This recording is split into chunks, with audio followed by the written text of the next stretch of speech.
The interwebs, all of the interwebs, maybe. How many interwebs are there? Yes, cool. There we go. I don't think there's anybody here yet, but we're getting started. Those watching later, we will be making episodes. Ah, yes, Arno is first. Hello, my friend. And how is your day going?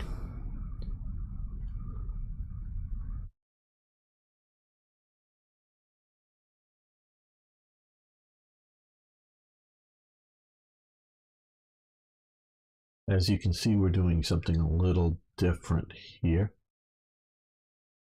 Today, not Hoi 4, but Hoi 3, and not Germany and USA. I'm doing very well. Good to hear you're doing great. I'm doing well. All right, let's make the episode here.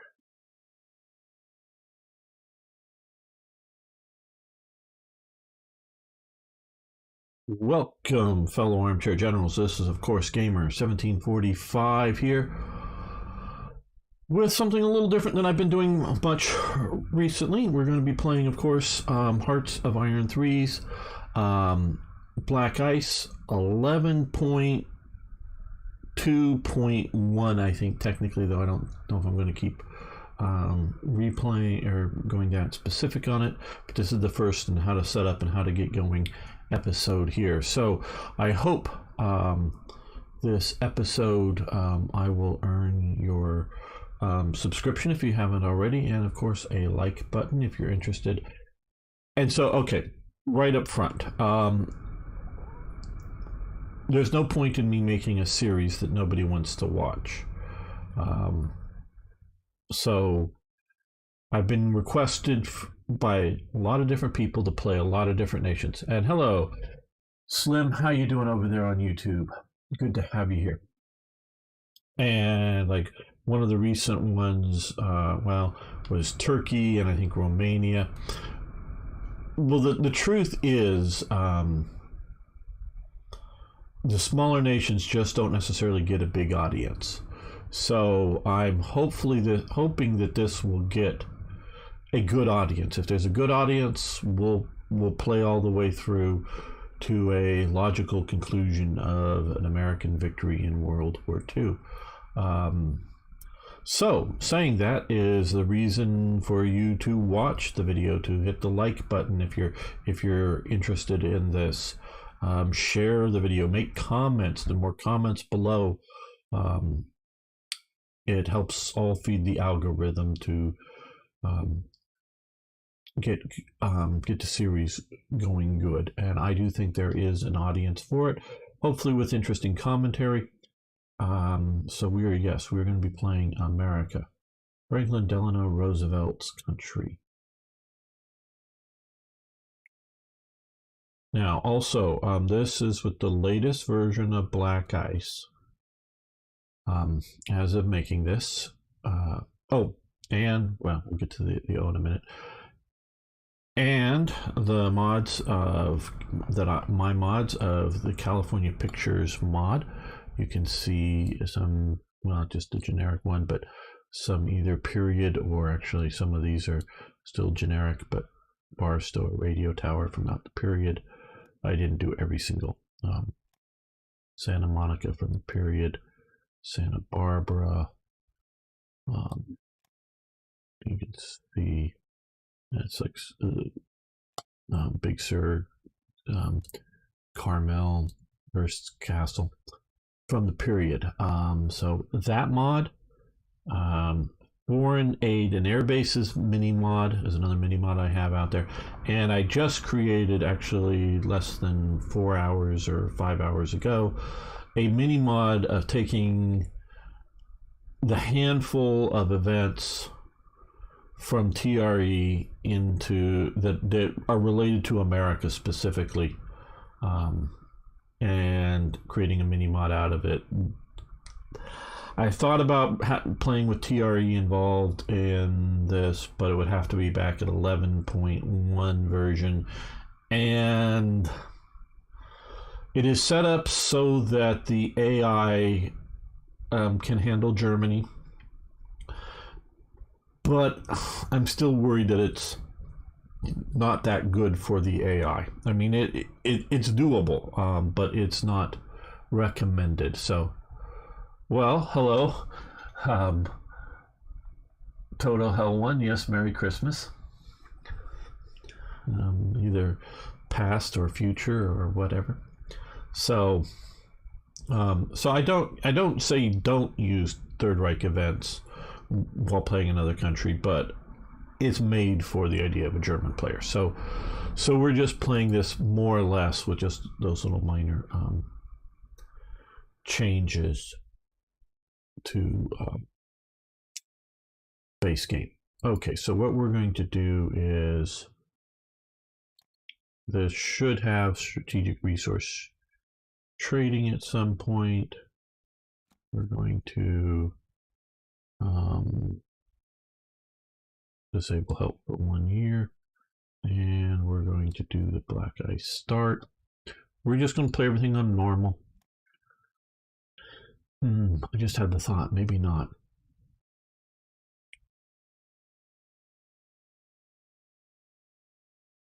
Okay, how to set this up. Getting started. I don't like this. It's a cool idea, but I don't like this.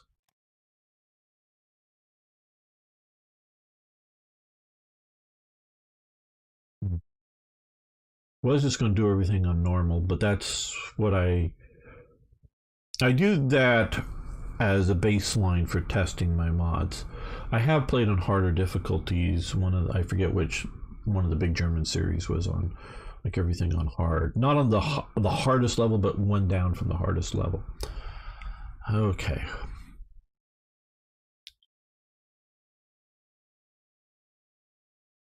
Now,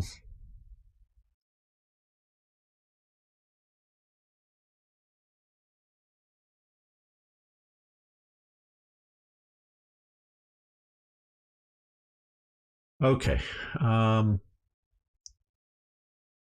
Let's okay. Minor nations difficulties. Allied minors. We're gonna go normal. Axis AI minors. We're gonna go hard. And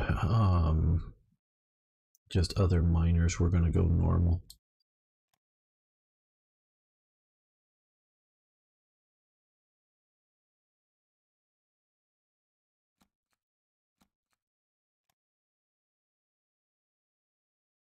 We're going to go on hard Germany.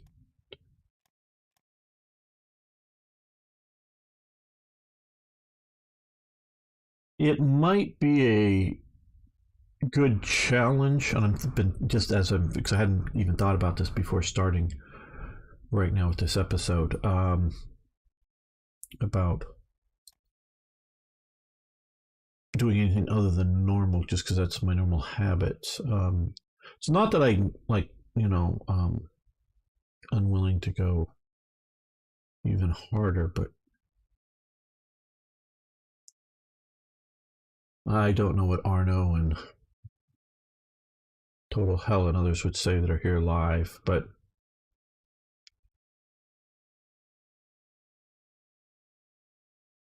we have hard Germany.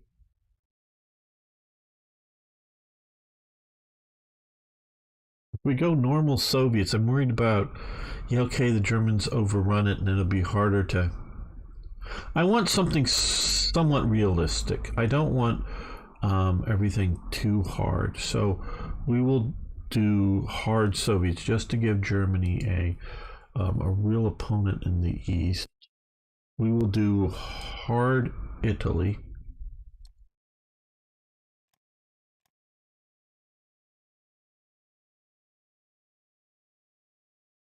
Japanese and Chinese. Chinese will do normal.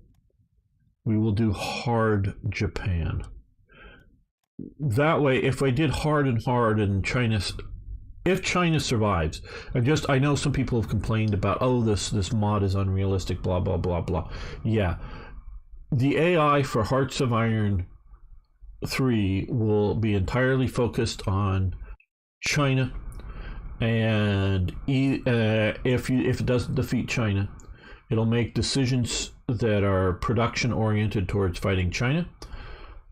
And one of two things: either if you force it, as the mod does, to then attack the Allies, it'll be entirely unprepared to attack. First the British and then later the well, sort of simultaneously for the British, but taking out by events to get Indochina and whatnot. But in America, they'll be entirely unprepared for it, and so they'll have all their armies stuck in here. And even if you script in a few invasions, it's just makes it too easy. So it's coded so that China loses. Because the other way, if you don't force Japan into the war, then you just have a sort of a private Japanese-Chinese war, and that's unhistorical, and so they're trying to do history here. So we are going to do that. Okay, so right. Let's see what else we want to do here.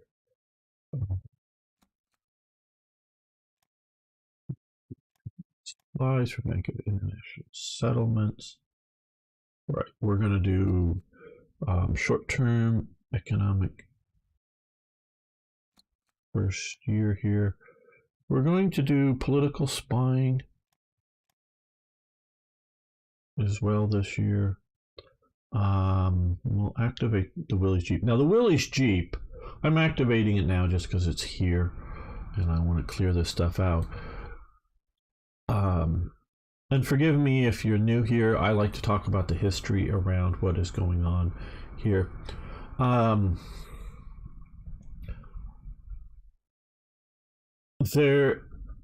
It only comes about, and I don't know if they talk about this, is after the war starts. I believe it's after the war starts, but the Willys is the designer, the design company. Most were made by Ford and others, GMC, and it was designed and shown to the government in less than like 30 days. It's like an incredibly short time, and they get them into production super fast. So compared to other design projects that go through, these just go, this is just here, simple, basic little sort of combat car.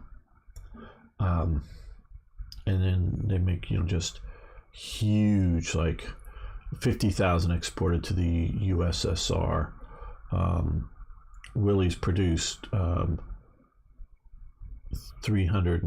Now I don't know how much of this is Willys versus like GMC and Ford. Some, because there is a Ford vehicle, but huge amounts. So I don't know about the numbers. Not saying they're wrong. I just don't know. We're gonna wait for the mixed support brigades. Okay.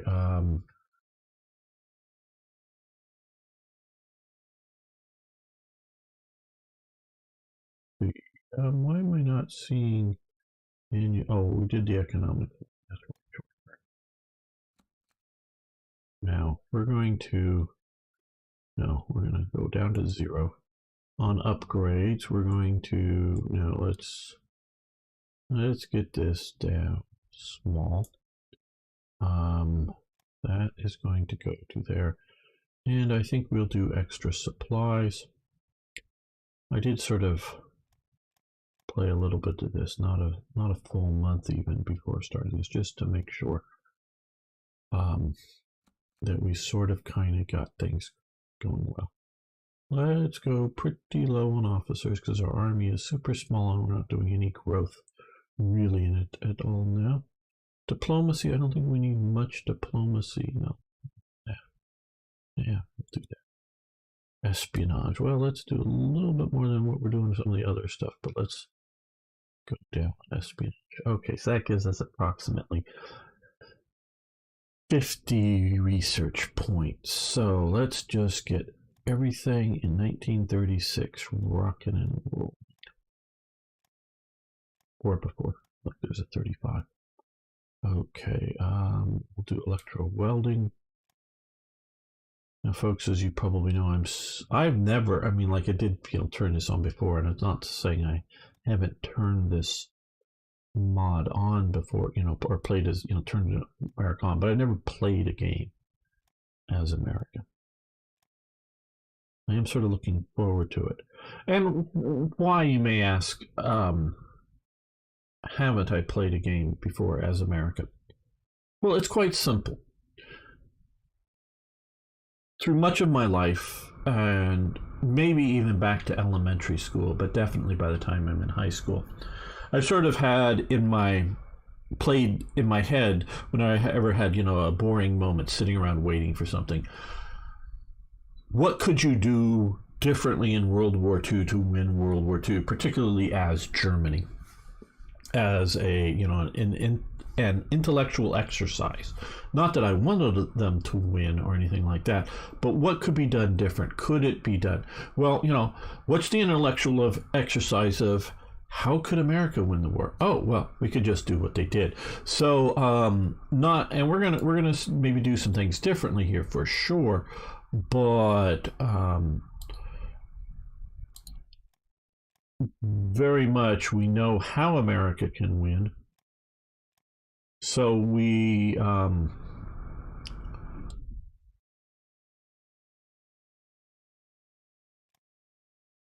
have a challenge on winning or losing for America. I want to get some of this. Get carriers, because if we're going to build carriers, we might as well get them researched up early on. We could do the light carriers. Hangar. Well, we're not going to do those fighter focuses yet.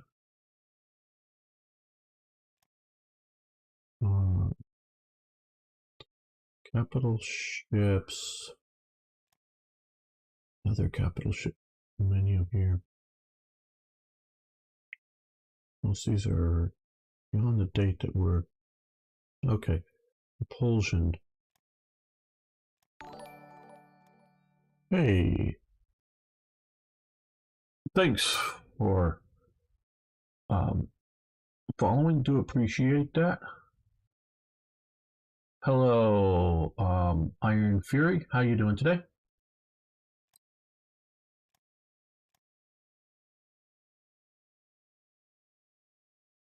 And so, it just, um, I'm very interested in America and the war, but it's just not been the uh, sort of driving interest. Might buy Victoria too. Well, if it's on sale, yeah. I've not played a lot of Victoria 2, but it's a very interesting time period. I mean, I played a bunch of various Paradox games, and I'm sure Victoria 2 is a good one. Okay, we got 33, so.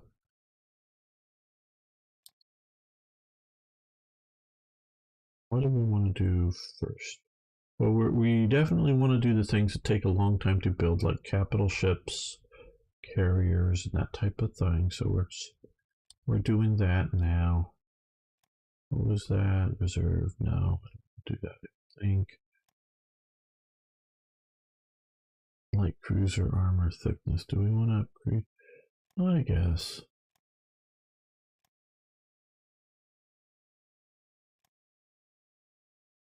We'll do the damage control sort of later. Let's do vertical protection. Gets us to 37. We've already got the submarine sort of worked out. Let's start on the path of better fighters.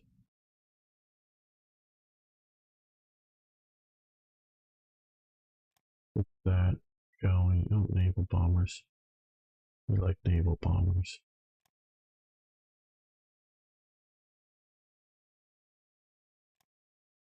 Now, I was thinking, oh, we want to do garrison redeployment capabilities, that's for sure. Is it cheating to reinforce the Philippines a lot and try to hold it out? The U.S., in my opinion, could have, prior to the start of the war, reinforced the Philippines enough to defend it. I think the Philippines produces enough food. I don't remember reading or seeing any documentaries of starvation or hunger, dealing with Japanese occupation of the Philippines. So I think locally they're producing enough food. Great, great, good to hear. We do folding wings. The Victorian era is, of course, quite interesting. Let's do controllable pitch in that. Okay, so that gets all of our research done. Let's have our puppet, which is just industrial focus, which is just the Philippines, I believe. We will do army focus. Hopefully they will focus on the army.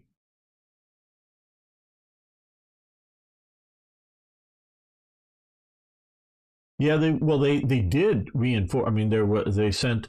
Unfortunately, it was, from my readings, shall we say, ill prepared, including they didn't even have access to some of the ammunition that was sent down there. They sent some Stuart tanks, the light tanks, down to the Philippines, and they, partially because of they didn't have some of the better ammunition that I think was in a warehouse somewhere that they just didn't get, and some other problems. The tanks didn't do so well against the Japanese, and Japanese recovered all of the ones that were there, and it got a few, 2 or 3 at least, operating for a while in the Philippines as sort of for local use. Okay, so let's 1, 2, 3. Let the clock go.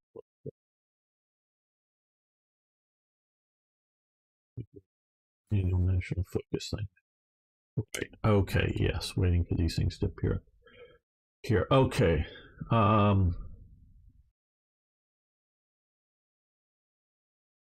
These are now different here, I do believe, than before. Or ground forces, air forces. I used to hover over to see what it is, but we're going to do general economy. We're going to go historical. So to me, the only nation that I know that is doing, by this definition, light aircraft would be Japan. The Zeros and other models of aircraft, generally their fighters did not and their bombers did not have any armor, did not have self-sealing fuel tanks. That's sort of the big definition between, in this game, the idea of heavy and light aircraft. You could have done self-sealing fuel tanks for the Zeros and other fighters. I'm sure it probably would have added a little bit to the weight, because basically it's just a rubber lining with the idea that the bullet passes through the fuel tank, maybe in and out, and it either seals up or mostly seals up so that it's hardly leaking. Now, the armor, that would not have been doable and keep the characteristics of something like a Zero. The, what is it? A6M or whatever designation. So it's really only that. So it comes down to, so it's heavy aircraft, and the Americans really went for cast armor, and gasoline engines for their tanks. So we'll do that. And as it says in here, which I read just a little while ago, and I think the hangars would be considered closed hangars, so special treatment steel and closed hangars. Hello, Ari. $2 for Hoi 3. Yeah, now make sure, Iron Fury, if you're going to get Hoi 3, get the and it's best played with black ice.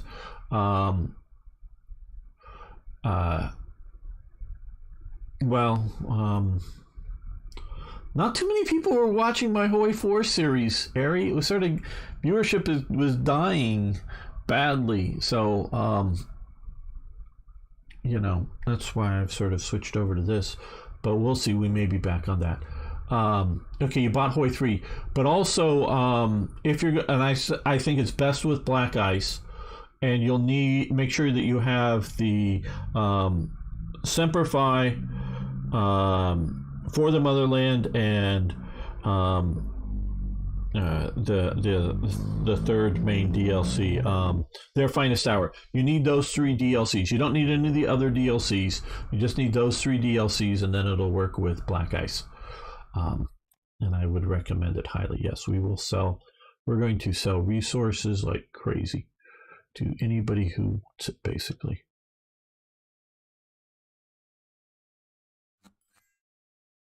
Budget reserves, we need to be careful from now on because I haven't disabled this.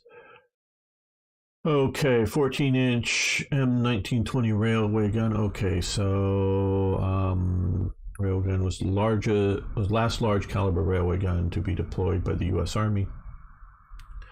It was upgraded. It was an upgrade of the 14-inch 50 caliber. Okay, we'll do that.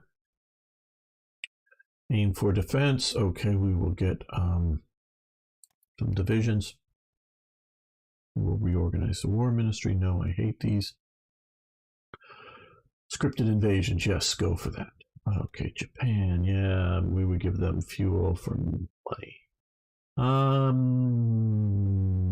Okay, for the moment we will.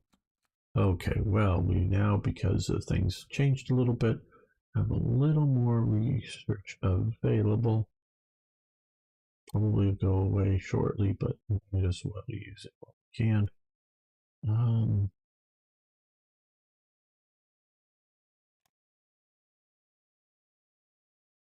Okay, well, these are actually fairly up to date. Ship raiders, well.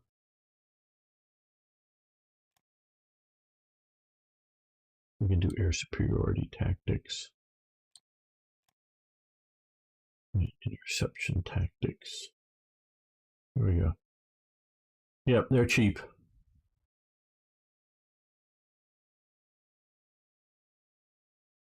Yes, hello. Sorry, I missed it before. Malvigil and Extreme Finger is here, so yeah. Let's get this continue going. Don't worry, we'll pick up speed once we get through all these opening day moves.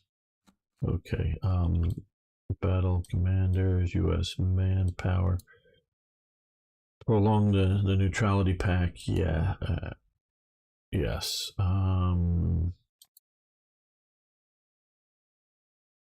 Okay, yeah, that's where we're going to be for the moment. Now, let's put a few factories. I would say that there would be at this time some industry out here in California. Don't know why there isn't. Particularly, there was an aircraft industry going on. The Spirit of St. Louis, the first aircraft to fly across the Atlantic, was made out in California.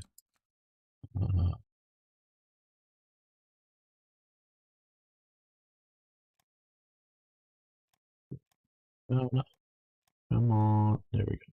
Right about there. Yep, new campaign. Playing as America. First time. First time playing as America. That's your powerhouse, so that way I don't have to live in a third world country. Well, we don't want to change history that much. Do you want easy strategic reading? Normal. We're going to do normal. London Naval Treaty, economic photo. Okay, yes. What's just changed? Oh, they push us up there. Okay. Yes, we need to just. Oh, what? We can build heavy industry.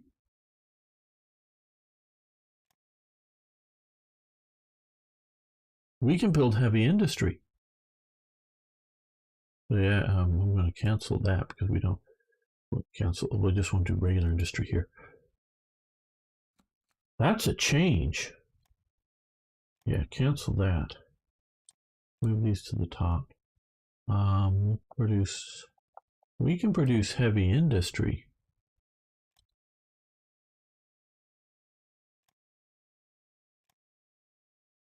That really seems to be something of a change. Don't know. It seems to, because I've not played America before, and definitely you can't.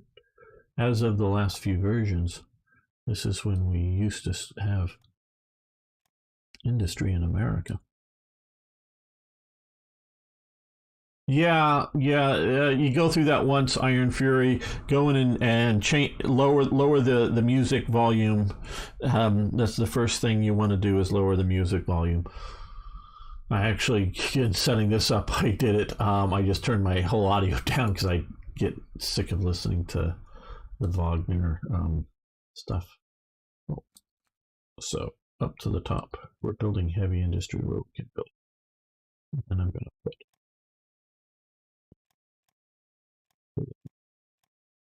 There we go. There we go.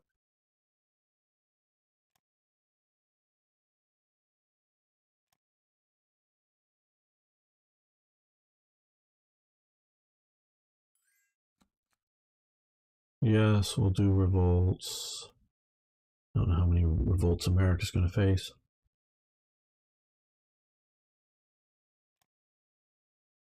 Okay, you can have crude oil. These are the start. I'm planning on accepting all, even future access nations trade proposals. That thing that we're at up there.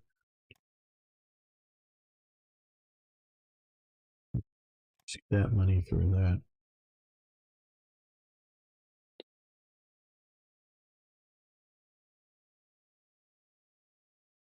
And so in 1936, America is in a bad, bad way.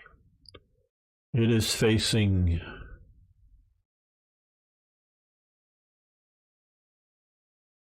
its worst depression.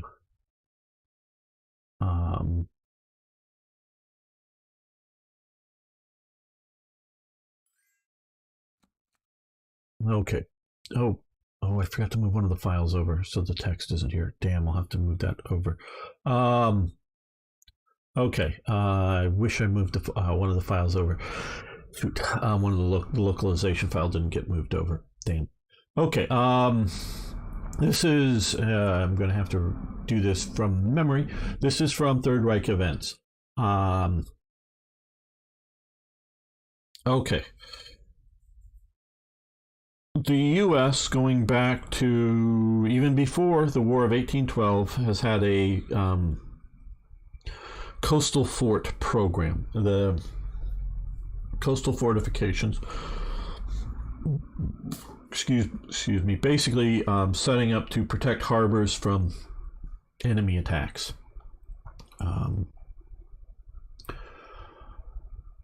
So I know you guys probably don't want. What kind of America are you going to play? More or less historical until the war starts, and then we're going to try to make better decisions.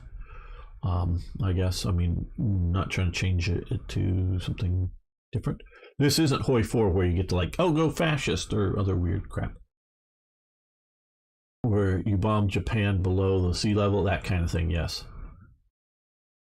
You can pick your own country. Just pick. You can pick on the map, on the starting map. There, you can pick whatever country you want to pick. Just click the. There's the suggestions of the flags, but you can just click on your map, Iron Fury, to get the country you want to play. Okay, so they've had a coastal fortifications. Just a quick history lesson. The Star Spangled Banner, the poem that eventually becomes the national anthem, was the author was prisoner on board a British ship while they were bombarding Fort McHenry during the War of 1812. The Civil War starts in South Carolina, which is down here in Charleston, where they bombard Fort Sumter. So they've had this long period of coastal fortifications. Well, during the 19th century, the latter part of the 19th century, and that's where this gun sort of comes from that you see here. There's the Endicott guns that are built and put all along the coast, on the east and the west coast. And just sort of interesting with this is, you can tell this is sort of pre-air power because there's no real wolves on any of this here. The very heavy concrete with then lots of earth in front of this, and then they'd have earth up behind it. So if you looked at this position from the sea, all you would see is grass and then grass behind it, basically. Almost, that's it. This whole gun and all this stuff is all below the level of the walls. And then when you get and you aim the gun at the ship, you get it aimed through, telescopic type sights, and then you get it ready to, and then it gets ready to fire. It comes up over the edge. This is just fired. You can sort of see the smoke behind it. And then as it fires, it goes boom, and the recoil brings the gun back down. These are called disappearing guns. So you can't see the gun except for just moments before it fires, and then it goes back into cover. And these were all done by the Coastal Artillery, which was a branch of the U.S. Army. And these are the Endicott guns. Now, starting in the 1930s or late 1920s, before then, there's the earlier London Naval Treaty of one or other versions that caps the amount of capital ships. Well, the Navy had already built a bunch of guns that it was planning to replace post-World War I better battleships. Well, the treaty sort of put an end to that plan. So the Navy had these big guns. Well, they would turn them over to the Army, the Coastal Artillery, as the Army was building modern fortifications. These were not disappearing guns. These were guns in, big concrete casemates, set up to be able to be protected from bombs being dropped on them. The guns were all, the barrels, which is the hard part to make, were already made. I already had huge amounts of ammo for them. So they're turning them over. Well, I found this to be very interesting, and I did research. So I added all of these coastal forts here, as you can see. These were all pre-existing before 1936. They continue increasing, using these old naval guns. And when they get ready to build the new ships that we're seeing here, like this Yorktown, these are all heavy, but we'll see some battleships that come later on, I guess. They're bigger guns, so they don't even want the old guns. So they continue installing these guns and other minor fortifications, at least into the first third of World War II of active combat, until they sort of decide, well, we're probably not going to need them any. No one's going to be attacking us. And the Coastal Artillery is dismantled after World War II, the whole organization of it, just with nuclear weapons. It's just decided, we don't need Coastal Artillery anymore. So these all should be on the map at the start. And just for this mod, which I do want to go put it back in, I added Manila. Because there is, so now Manila here has coastal forts up to 4, and it has pillboxes and fortresses at level 2, because there's the island of Corregidor, which is itself is a smallish island, but it's highly fortified. And then it has Fort Drum, which I don't know if, and I wish I could easily pop up a picture of it here. Yes, Malvigil. Yeah, I normally have been playing Hoi 4 Black Ice. Well, no, I haven't been playing. I've been playing World of Blaze. I'm waiting for Hoi 4 Black Ice to come out for the latest DLC. I was looking at that last night at their Discord server, and it looks like they still haven't come out with the newest version of Black Ice. And that's what I want to play. So I'm waiting for that to come out. I would have been playing that today had it been out yet. for no step back in the railways and all of that. Yes, Arno, it is Fort Drum is the sort of concrete battleship. It is two battleship turrets. I think they're just two guns in each turret on a pre-existing rock island, but they sort of carve away part of the rock island and then pour a bunch of concrete on it. And at least one of the turrets fully has a 360-degree fire arc once you tear down, and they actually did tear down all the rest of the buildings that sort of lightweight buildings they built on top of it for normal peacetime use. And so that's huge naval guns that were able to, and they fought on and fought on and fought on and died in their emplacements because the Japanese finally stormed and got a hold of the thing. But it's still there to this day. But they use the guns, shooting landward and not just shooting seaward. Where like those Endicott guns, they just have a fire arc. If you're coming behind them, they do nothing to protect them, and you can't turn and point them anywhere. Yeah, you need to like a lot of Hoi 4 DLCs to make Hoi 4 fun. Yeah, you sort of do. Okay, rare materials. Yes, you may have rare materials. So yeah, so we now have in essence Fort Drum with both. You don't want to do a landing here from the sea, and it's somewhat fortified, so we don't have the sort of Bataan Peninsula kind of bit here uprising. Why are we having all of these uprisings? Okay, I don't see. We don't want to send Abyssinia. No. What is our revolt risk here? Why are we having such high revolt risk?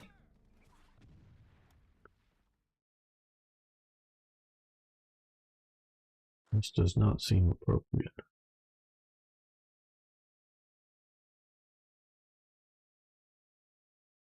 There was virtually no revolt risk in 1936 in America. Gold mining, okay, we're going to get money.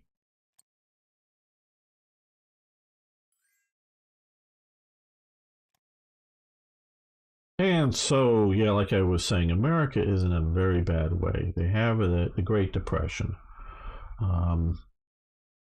Multiple reasons for the Depression. They also have the Dust Bowl going on. And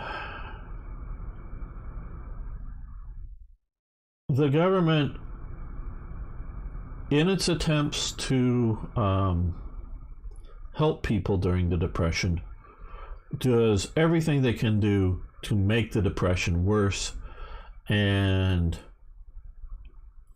everything they can do to make the Depression endless. And there was zero, and I'm sure if we continue playing this, I'll get a little more facts and figures. Yes, you can have oil. There was no real exit plan for the Depression. America was just, and the Roosevelt regime was just firmly doing everything they can to just make that Depression worse and worse and worse, and there was no exit strategy. What saves America is, of course, World War II and selling armaments to the Europeans so they could go kill each other. So yeah, that is what starts to get America out of the Depression. And then America's entry into the war really sort of does. Okay, well, sort of waiting for other things to happen, but we'll take these.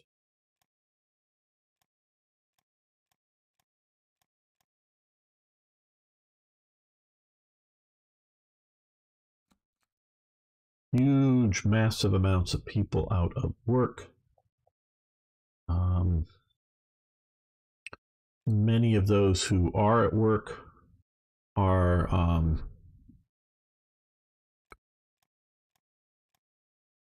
working for government programs.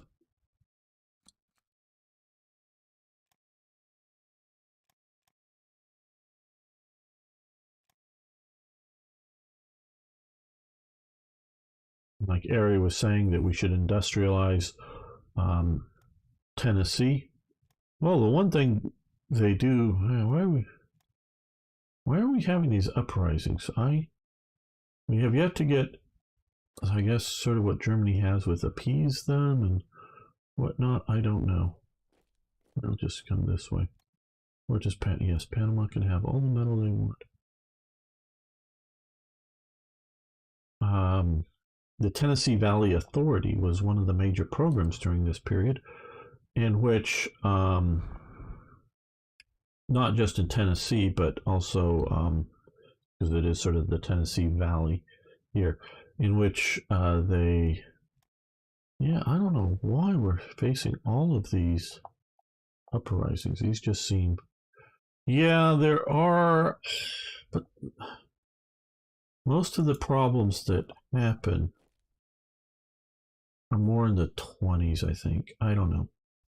I wouldn't go that any. I mean, there was no uprisings like this. There were some protests. There was the bonus army, which comes in and occupies D.C. and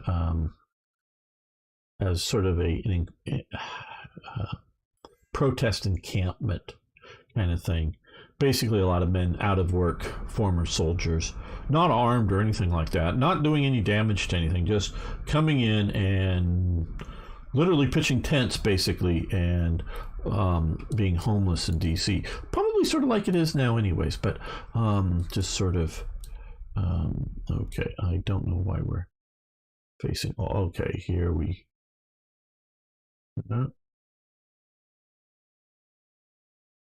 Um, yeah, we're not going to do any resource trading now. 6 months.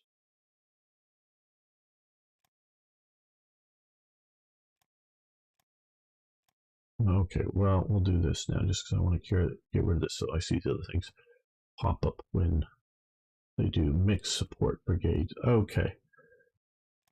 For the United States, mixed support. What are we going to do for mixed support to be sort of historical? Now, this will be for the non motorized mixed support. So, infantry tank, no. Okay.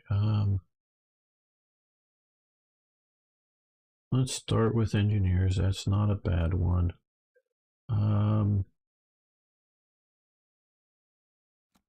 Anti-tank, that's decent.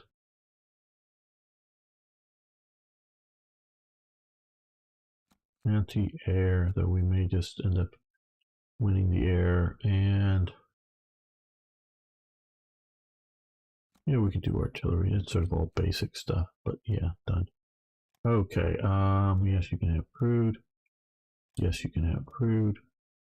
Yes, you can have energy. Hopefully, we have plenty of crude. Yes, we do have plenty of crude.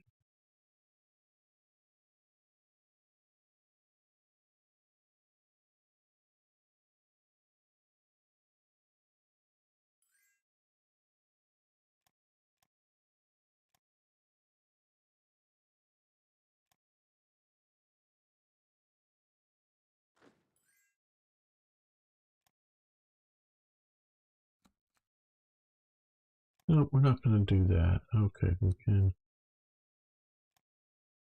reduce that. And we'll get into production of things, or industry soon, I think, there.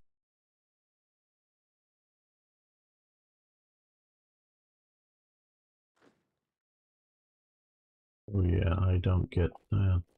Let's send that strategically to there, get it there in time.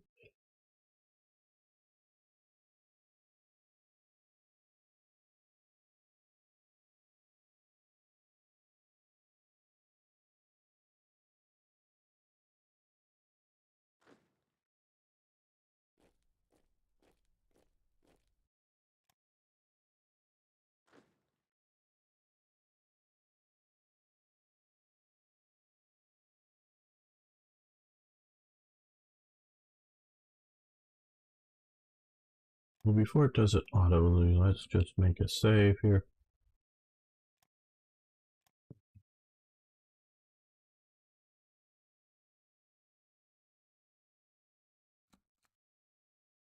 Okay, surge of volunteers.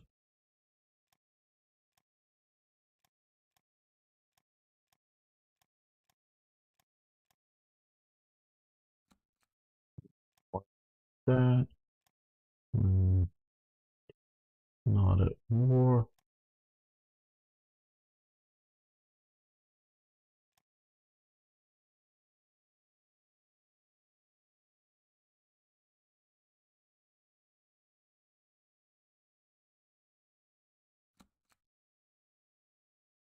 Okay, artillery specialization. Yeah, just regular artillery. Tough for Japan. Yes, let's make Japan extra tough. Yeah, we're gonna do that.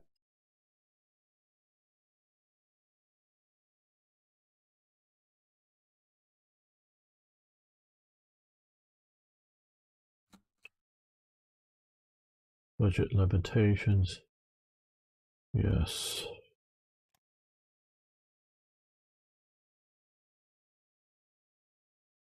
Yes.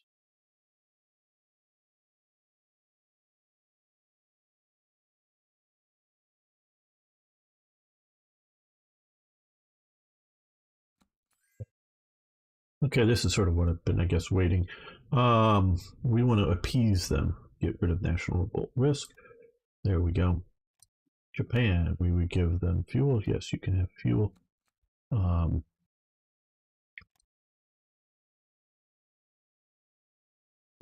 that should change our revolt risk down to, huh? Still this bad?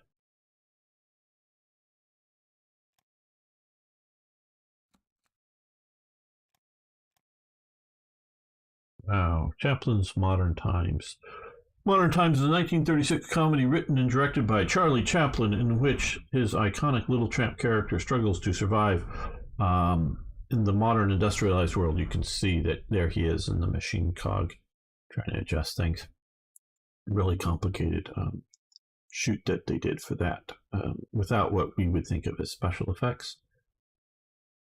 The film is a comment on desperate employment and fiscal conditions many people faced during the Great Depression, conditions created in Chaplin's view by the inefficiencies of modern industrialization. No, that's not why they happened.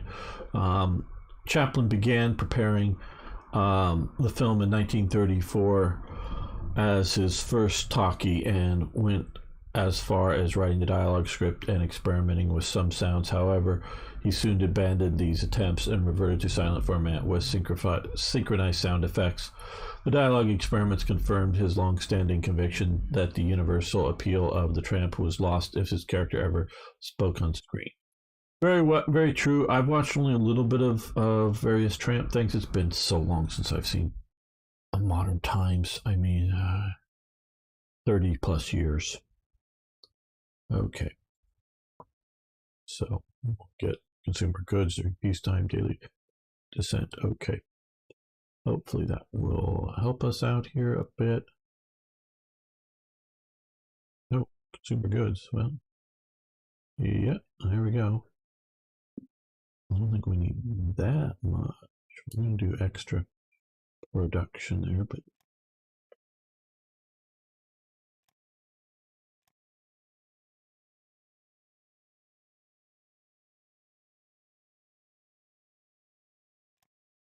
I don't know why this is still so bad.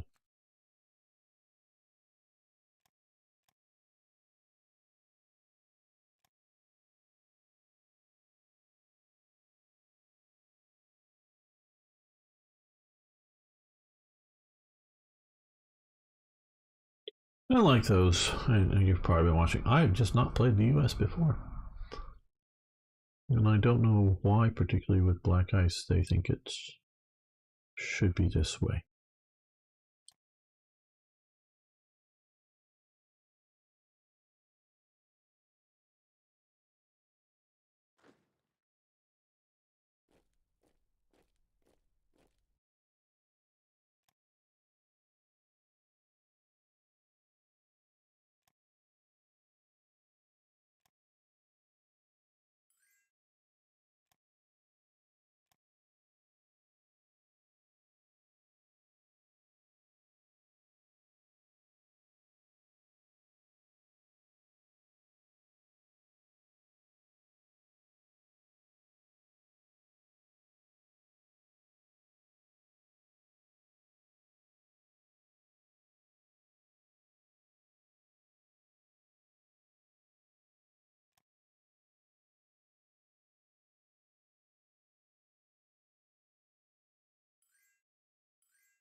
Okay, Liberia.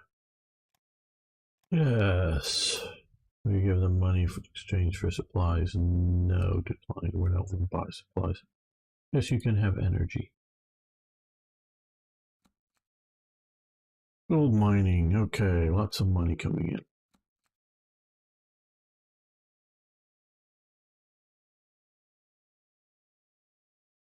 in. During at some point during the Great Depression, they made it illegal to own gold bullion. You had to turn all of your gold bullion, gold coins, whatnot, into the United States government. You could have like golden jewelry, like a wedding ring and similar stuff like that. Now that gold is often not very pure gold because pure gold is very malleable, but so just as an interesting aside, yeah, all that gold that is being mined is being so as you would mine it, you would have to then turn it over, sell it to the U.S. government for paper money.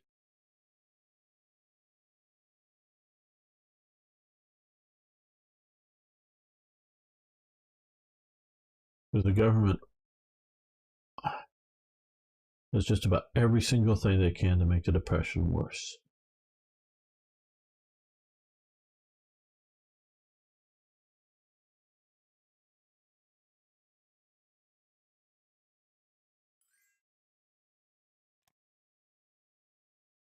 Oh, yes, you can do that. Okay, and um,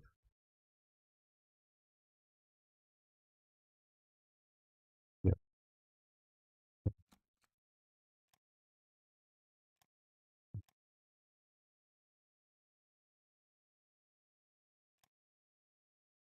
right. Let's click here. Why do we have this? Okay, striking workers and political agitators, free press, normal player, give them cake.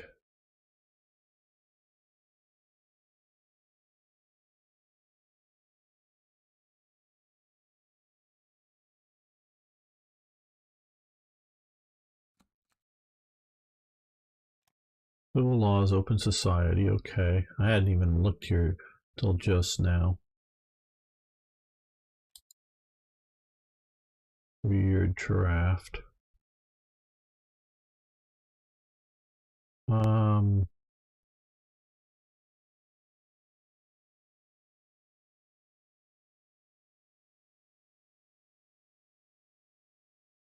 well, let's go down to 6 months draft. The Army didn't have a draft at this point, so um, full civilian economy, massive education investment, that seems consumer products oriented, free press, that's, yeah, but don't know why free press means revolt risk. I sometimes wonder what the hell these people are thinking who make up these ideas. Why would free press equal greater revolt risk? Can anybody in chat, or if you're watching later on YouTube, post and tell me why they think free press? In fact, I would think it would be the opposite. State press, because people get tired of it. It seems to me that wouldn't be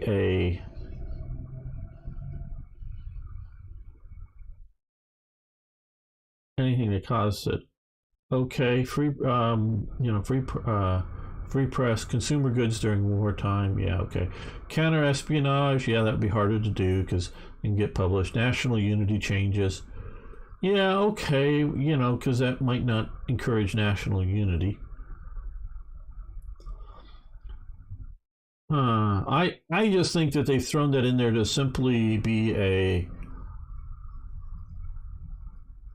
negative penalty. So not everything is beautiful and good by choosing this or something. I don't know.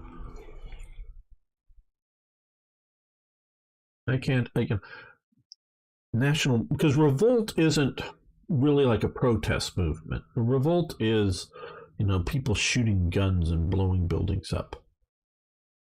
And volunteer army, which is actually what it is. I don't know why we have the draft.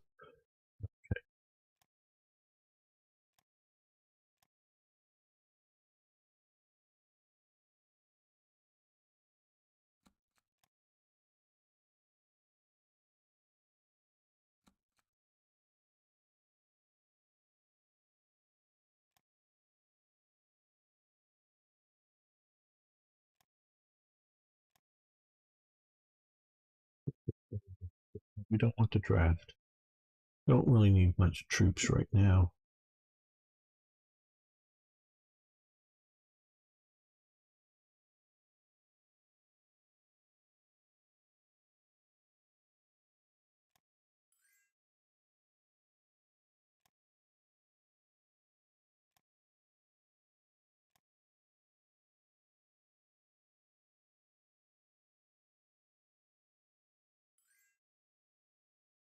And what is Haiti offering? Okay, sure thing.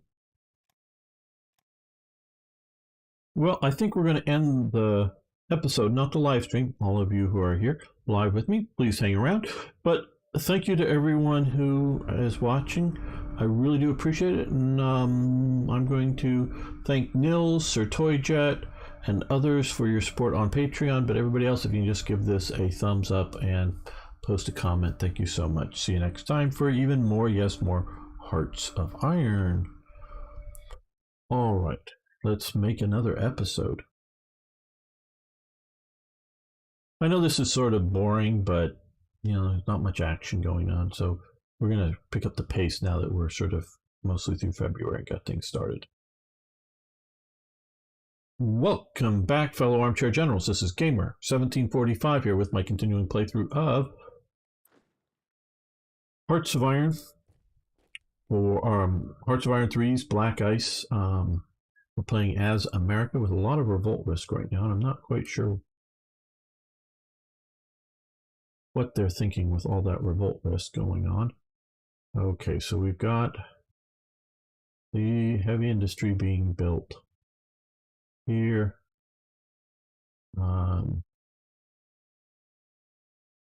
We're going to pick up the speed. Let's see if we can get this going faster.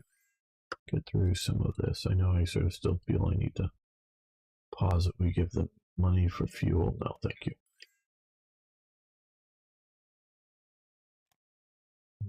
Get through, sure. Okay, seafarer strike from March 1st to March 4th, 1936. Joseph Curran led a strike aboard the Panama Pacific Line's SS California, then docked in San Pedro, California, but the United States Secretary of Commerce, Daniel Roper, and the Panama Pacific Line declared Curran and the strikers mutineers. Seamen all along the coast struck in to protest the treatment of the California's crew. Curran became a leader of the 10-week strike, eventually forming a supportive association known as Seamen's Defense Committee. Okay.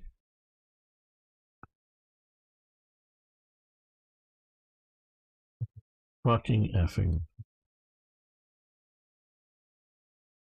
Really? Really? Construction of the Hoover Dam. The renowned Hoover Dam was finished construction, and construction occurred for 5 years between 1931 and 1936. During the Great Depression, it was built on the state borders of Arizona and Nevada. The dam had two official names, one after President Hoover and one after the nearby Boulder Canyon, because yes, it's also Boulder Dam. Many Americans felt frustrated that the man who had nothing to do with the dam was named after it. 1947, it was restored to the Hoover Dam to the vexation of many U.S. citizens. What's the name of the Hoover Dam? Yes, Boulder Dam, Hoover Dam. Well, this is getting rid down some revolt risk. Artillery focus. Hello, Beam Slam. I'm doing very well. Okay, I'm getting frustrated at this mod and the amount of. I did not know. Okay, pay the Yeah. Okay, yeah, I hate paying these damn soldier things. I think it's wrong, wrong, wrong.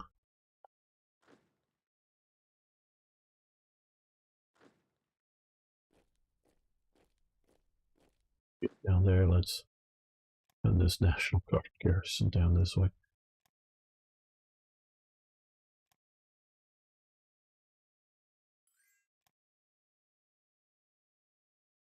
Battle of Los Angeles, no.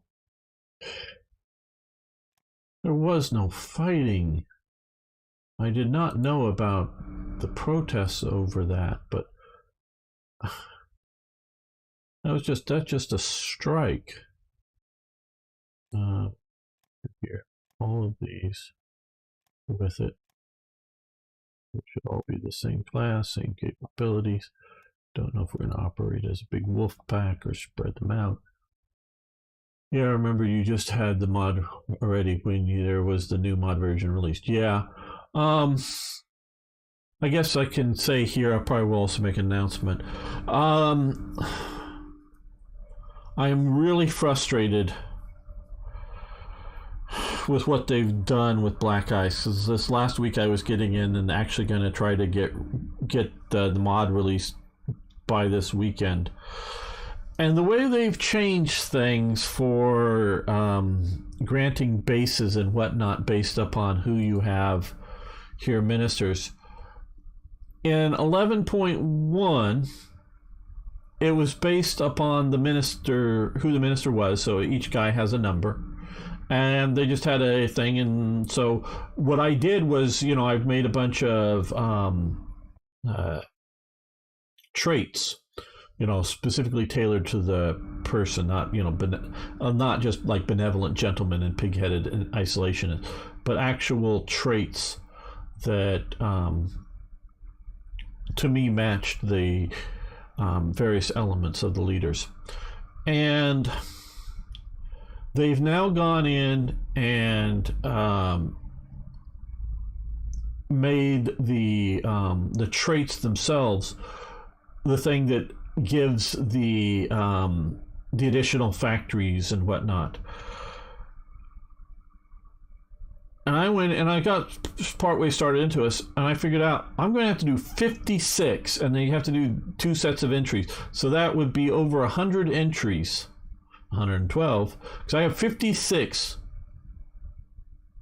for a TRE, 56 different traits, specialized traits, and a bunch of leaders have like Hermann Goering have 2 traits, because one is for when they call him Minister of National Defense, but had been in economics minister when he's in charge of the 4-year program, and then he also has as head of Air Force, and each one of those for Goering was slightly different and meant, because at times he's both and at times he's just one, but so it's sort of meant to stack when he's running both and still have some effect. So I don't know that I'm thinking I'm going to come out and just release the version for 11.1 and say F it unless somebody else wants to come and do it, and get it done, because all it would have to do is you can just look up to see what you need to do, but you just go through all the monkey work. Someone who can does all that. So yeah. I don't know about releasing TRE, give money for exchange for fuel. No, I don't want to give up money. Export of tungsten trade deal lasts for a year. Let's trade. Germany tungsten. Okay, I guess.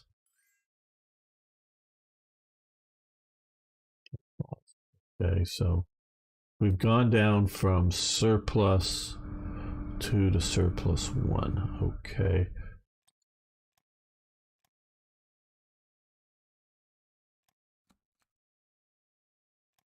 We don't need to do too many of those. Who is this with? Canada.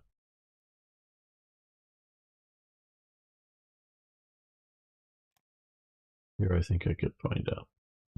Olympia. We're at surplus 4. So, okay. We'll trade molybdenum. to Canada. Now +3, which is fine.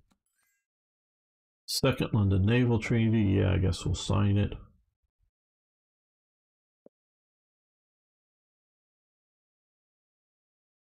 I would love to, anyone who wants to tell me, 10 minutes left before go back to selling my soul to, you're not selling your soul, you're just selling your labor. Unless there's something else going on there. Harry. I don't know where in history, and someone can correct me if I'm wrong or point out, I'd love to have you do it. Where in history that an arms race specifically led to a war? That was the whole philosophy behind these treaties. One aspect. The other aspect, of course, is just the idea that if Britain isn't building a bunch of ships, then America doesn't have to build a bunch of ships, or vice versa. So less government spending. So I get that, but ultimately it's ends up not being for the best. I know there's a lot of people that try to argue we would give them crude for money. Sure.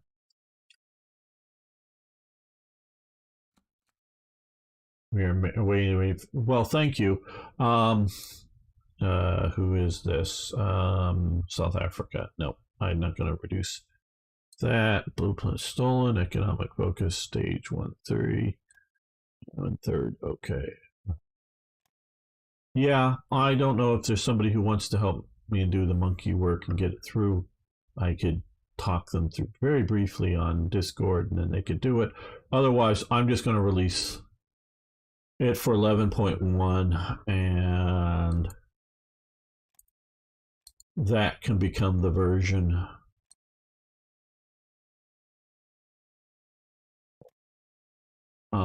the version for 44. Okay. Garrison duty. Okay, good. Great Peace demonstration. The Great Peace demonstration was held today at the Capitol when tens of thousands of people cheered the cabinet members and members of the opposition as they met to speak to the public today at the event. The head of government and the leader of the opposition both spoke. This. Okay. Announced that it will never agree to drag into a conflict against its will.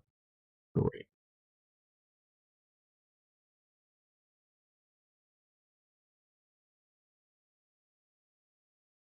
This sounds like one of the things I disabled for Black Ice because I hate. I mean, I did for TRE because I hate these kind of. This is not a real event, people. The strike, and I totally, I'm totally disagreeing with the idea of the strike was needed troops to come in to put it down, etc., etc. That it was a military type revolt. As being a real event. But this just looks like a pure generic stupid thing happening. I hate these things. Give me historical ones, and then I will like them.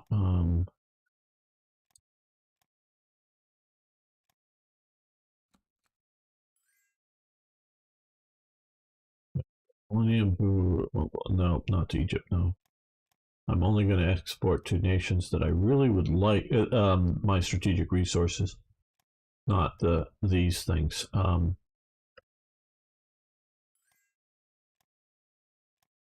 To nations I really want to see built up better.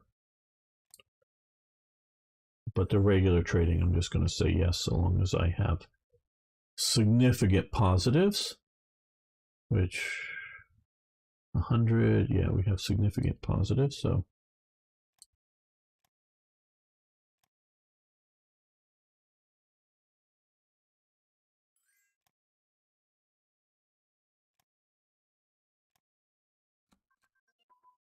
export of zinc.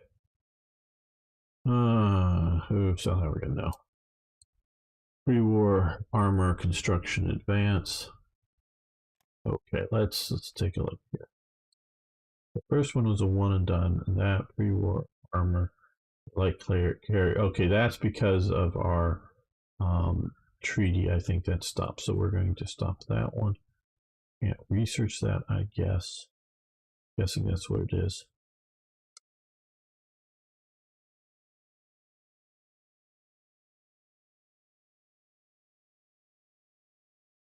Plus, gives us a little bit more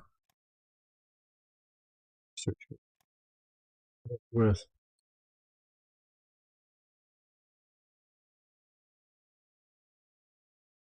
No, I have not, Ari. Just I haven't. Ari sent me something about almost like a 2-hour video, and hey, when you get the time, you might find watching this. Yeah, I haven't got the time. Okay, we're going. Okay, we're gonna save up more money before we do this.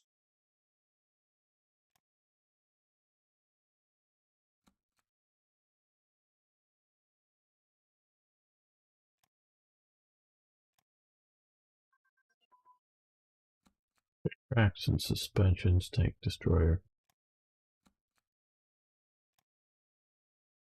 Okay, 36. We'll keep that going. Okay, rubber workers strike. Factory workers, including those who work in all three major rubber makers in Akron, Ohio. Forced poor working conditions, low wages. Now, because they're saying Akron, Ohio, I think this is actually a real event. Benefits close to none. These working conditions resulted in workers establishing the United Rubber Workers in 1935, who organized the first major strike in the Akron rubber industry. The workers resorted to using long picket lines and sit-down strikes. This prevented the companies from hiring scab workers, which would interfere with getting their demands met. Factory management was reluctant to use physical force because of the possibility of damage of plant property. Then Akron Mayor Lee D. Scorchi attempted to use police force to put an end to the strike, but the officers refused to do so when they confronted thousands of organized workers. The strike was successful in getting Goodyear Rubber to negotiate better contracts with workers. Yeah, back in the 30s, basically before World War II, they're not what we would really think as health and safety. And I'm sure most of you sort of know that so long as you have extra workers, work has low value. If you have more workers than work needed to be done, workers become the unvalued part. So during the Depression, so many people are out of employment. Now these companies, quite honestly, are facing, well, no, okay, there is a small class of people well off, not necessarily rich, just a small class of people that are well off that they can buy a new car. Not that they're like what we would think of as today as being rich. No, they have a nice house. They can not, periodically these cars are changing a lot. If you look at a 34, if you look from a Model T to which is a 1920s type car, to a 1930s type car, yeah, these people, they're well off. They can buy a new car. They can buy this. They can buy that. They're not really what you'd call rich. They're just the middle class that has income. There is a middle class in America during the Depression that doesn't have income, meaning they may own property, including, but they're not making or something, but they're not making money on it. It's like, oh yeah, you own a shut down factory, even a small factory, shut down because there's no one buying your products. So there's lots of people out there that maybe have, wealth in a way, but they're functionally poor. Not like poor as in out on the streets, but they're not well off. Then you have both sort of a middle class and a rich elite during this time They can buy things like cars and then, of course, need tires for it. But you see a lot of extra labor on it. So labor becomes what is not valued. And so now this is. You even see in the thing, they talk about how they don't even use police to put this thing down. This is why this is just why I'm like, okay, what are no bees left? They're just going on with each other. Well, good.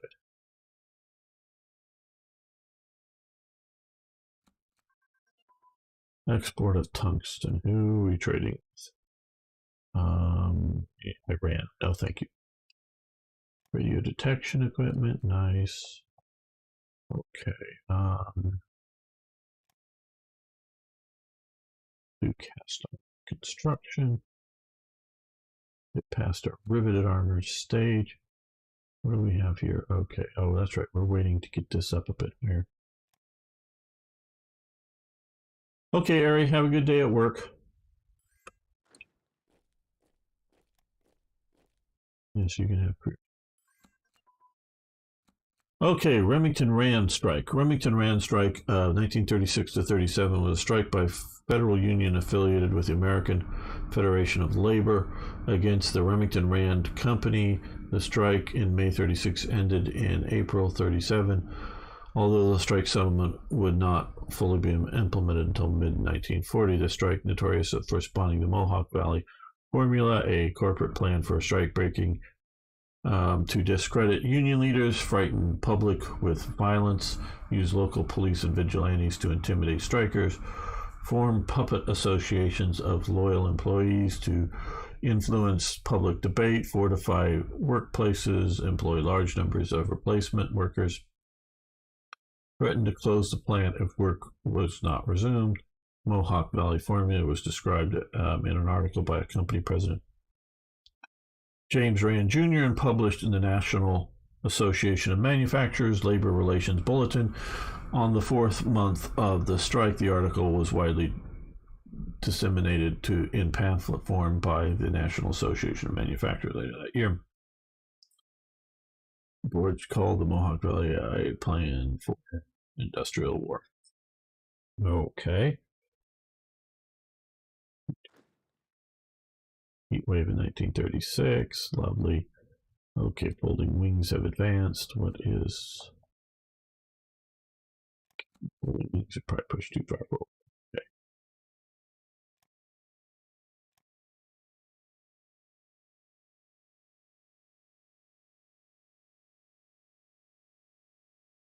Look, I get the idea. We're trying to sort of be.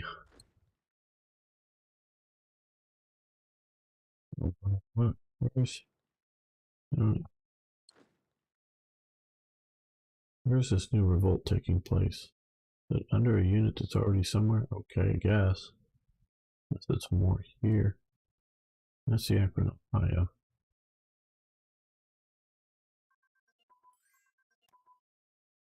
Oh, these are all, I guess, in New York City.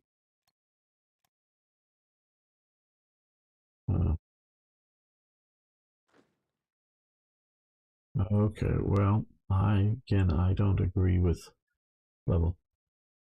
Yes, carriers, battleships, big ones, big ones, big ones, big ones. Yes, toy jet. Industrial advance, very nice. Let's yes, 1936, so we'll let that continue. Italy takes out their submarine torpedo tubes advance. Let's see. Okay, well, why do we not have crew berthing? Well, let's add crew berthing. Yeah, we've got enough other diplomats and stuff. So, down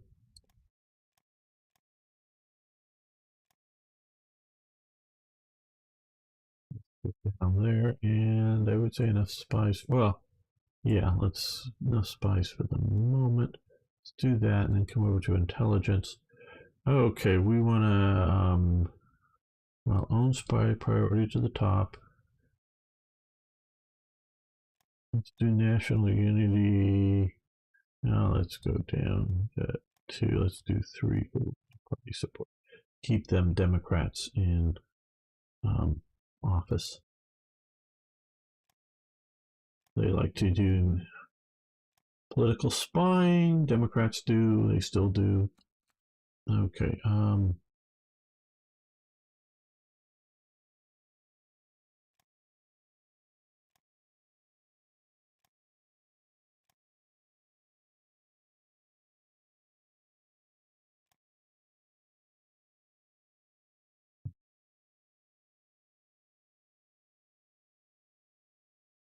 Well, yeah, let's do some 4-engine airplane research.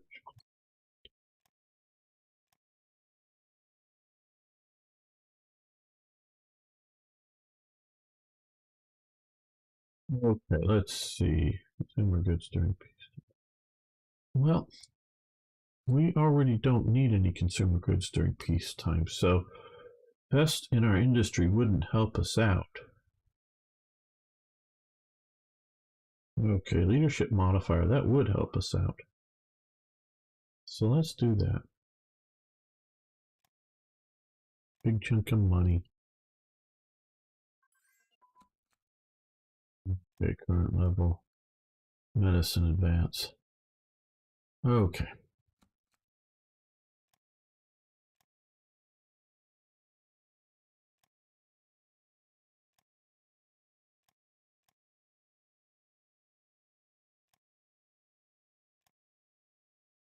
Make our aircraft really good.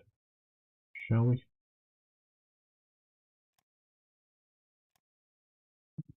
Bomb loads and incendiary bombs.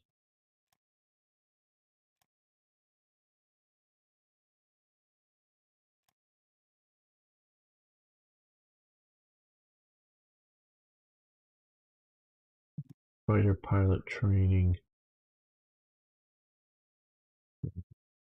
Meaning.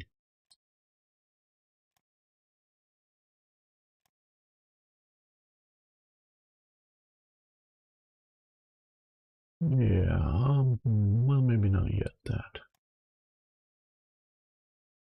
Our Navy is mostly pretty good here, so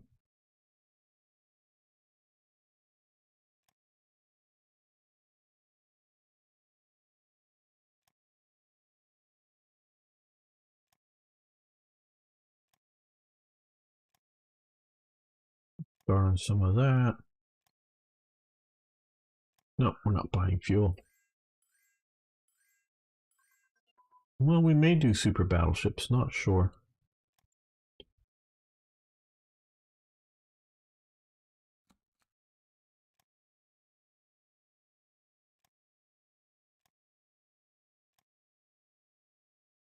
Definitely battleships, but I'm not sure on super battleships.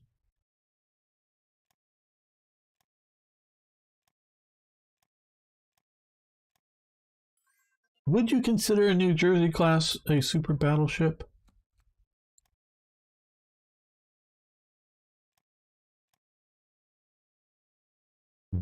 Um, yes.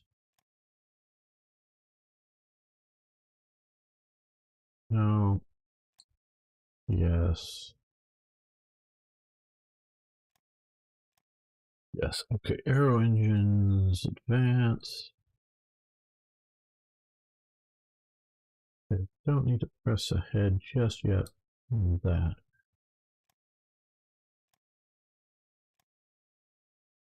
We've got enough 36 technologies to and before to do, and we're not going to really be going to war for a while.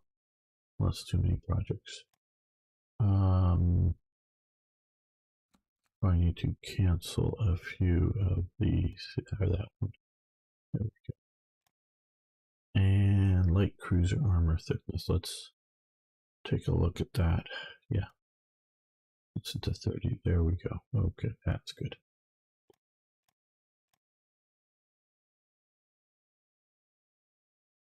Party rally. Yeah, I'll get a revolt risk down by 4%. That may help some of this. Export on molybdenum. With who? Japan. No. Gotta be a nice, good, friendly nation. Okay, well, that's better. It's not all red where we don't have troops. So that is, like I say, better. Tractable undercarriage, which I think was a one and done.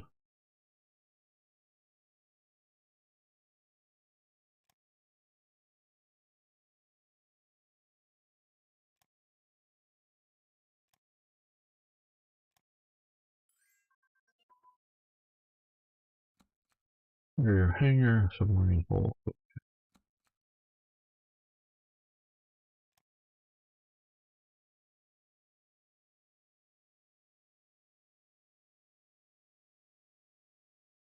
Rear hangar's one and done. We do the safety. We can do double hanger. Let's do double hanger. And submarines. Periscope, yeah. We're just at 35 to 34 years technology. Okay, yes.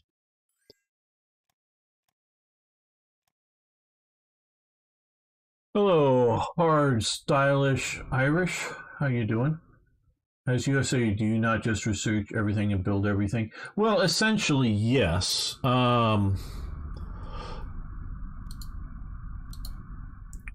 Currently, we have 61.8% in leadership right now, so we're heavily researching. But yeah, let's do it smart. Go for the things that particularly that will take a long time in building, like particularly capital ships. We are trying to get some of their structural elements up done first. And then yes, once we have our industrial power, okay, we need to build some more factories here. Once we get our more industrial power going, get the depression, the oh so great one, over. Now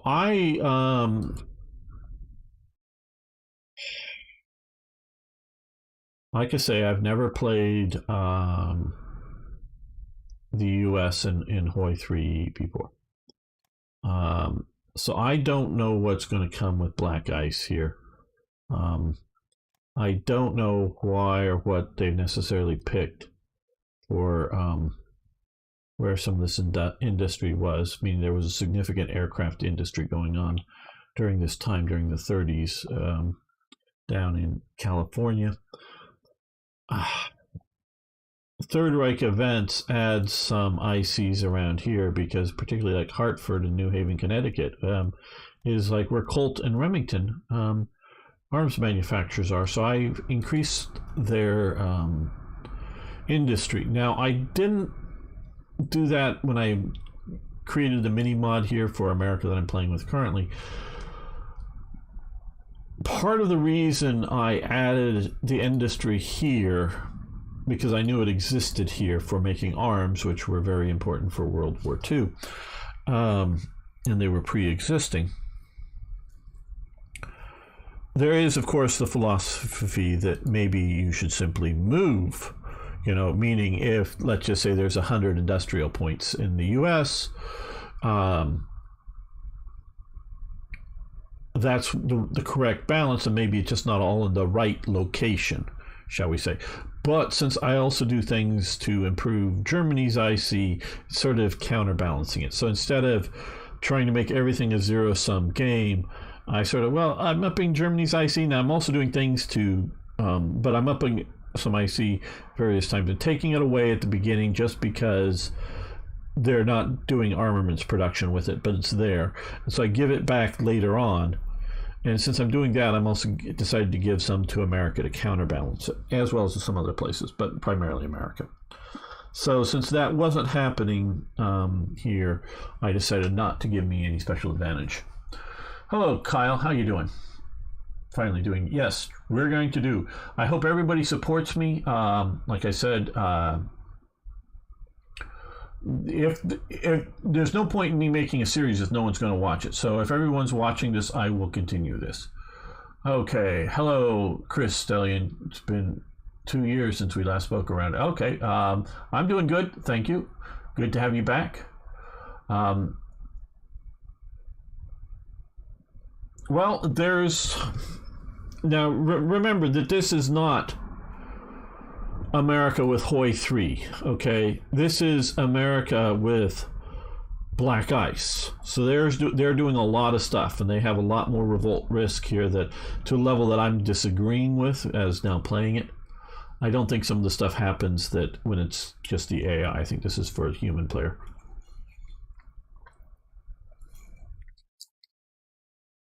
So yeah, we will see how this goes. Hello, Starstreak. Good to have you here. And so yeah, there is. And now I'll just tell everybody watching now or later when you're watching this, I am going to play America mostly historical until the war, until it goes into the war. In that, I'm not like going to try to, like I see some people with, particularly like in Hoi 4, trying to justify and declare war and increase the American empire. I do plan on, and like Arno says, they were reinforcing the Philippines, sending over more and more units. They had sent over a bunch, including a tank outfit, I think a company level of M3 Stuarts over to the Philippines. Well, I'm planning on reinforcing the Philippines in time to try to hold it. Probably see about enforcing Guam a bit more, reinforcing that. I disagree with them giving two positions here. I know I talked to the author of that, and I disagree with his work there. But we'll send in reinforcements, make sure that there's good reinforcements around. So, but I'm planning to stay at peace until basically Pearl Harbor. But get prepared for it. It's sort of like America prepared for World War II as opposed to America not prepared for the World War II. But that is what I'm going to do. Then,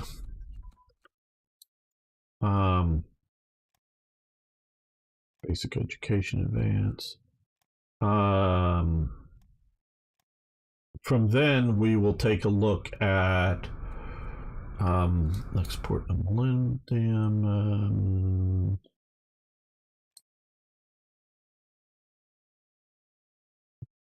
Okay. Okay, we'll do this with Canada. Cruiser horizontal protection. Okay, I guess that is probably pushing it too far for this time, which is fine. Okay.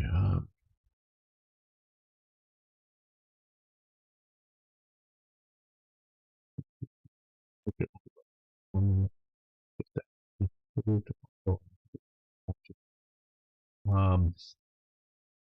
we'll take a look at the conditions of the world and just what force we immediately have available at the, starting in 1942 approximately. And we'll see how we go. Yes, somewhat guided by World War II and the likelihood of a torch-like attack, but we may also send American units into Egypt as well. Like I say, we're going to try to hold the Philippines from being conquered and get as much as we can, get things stabilized here and push against Japan. And, I don't know, maybe we'll see about the idea of, invading Norway, after the Germans have taken it, not to conquer it, but to liberate it, or something like that. We may do some non-historical type moves once the war is going. So I'm not trying to say that I'm going to do the war just as it was done historically. No, that isn't the point. The point is I'm not going to behave. I guess in my mind, I'm not going to behave in an un-American fashion as I see what they would have been doing then. So that if I don't think that it's something that is a reasonable likelihood, um, then I will not do it. Okay, is it light cruiser or light carrier? Okay, that's what I was thinking. Light carrier. Okay, 1937. And so, yeah, I'm trying to do all of these closed hanging safety most efficiently. Well, okay. Well, I can't go there until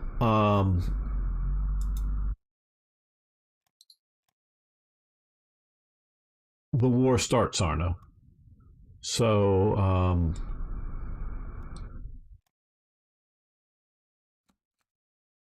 so once the war starts, and I have the troops.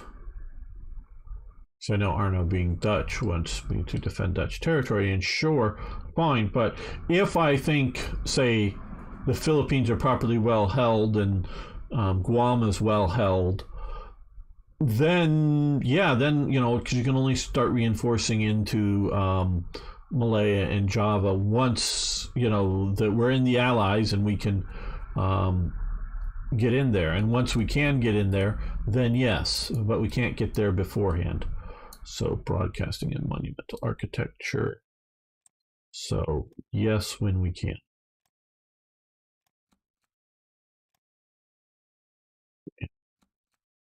Synchronic. Done up there. Detection. Yeah. Well, yeah. Like I say, I've not played America before, and we'll see how this goes. I'm planning on up until at least 1939, mostly just do industry. Maybe getting into some capital shipbuilding. We can do improved security units, I guess, since we're having some problems with our internal situation. So,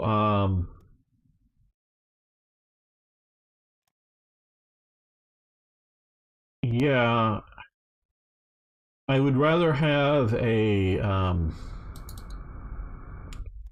super good industry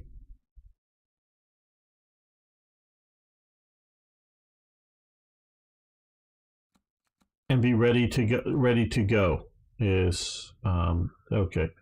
Broadcasting. Let's have a look at new programs. Great. Copper export trade deal for 1 year. Using Truman. Okay. I mean, yeah, he's around at the end of the war. Truman. Is it is John Garner the vice president? Quite honestly, I'm not sure. Um, at this point, Truman is brought in only for Roosevelt's last election. I forget who it was before. It could be that Garner guy. I just don't know. Chile, no, not a chance with Chile. I don't care about Chile. Okay. Let's take again. Normally, I would be worried about consumer goods, but right now we're not. I do know things can change, of course, so not an unconcerned. Where? Yeah, here. Okay, so consumer goods, heroic tales, or small news, national unity, ruling party support. I think we'll do small news and politics for our first.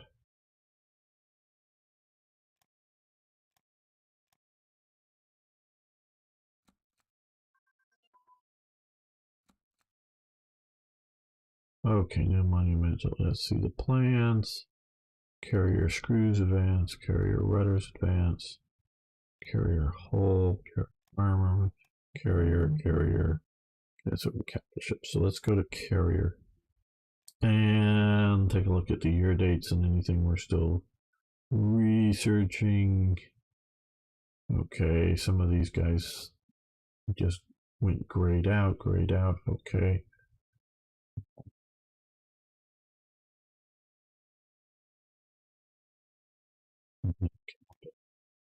Grip screws, hole, and rotor, which I think will also be grayed out. Um,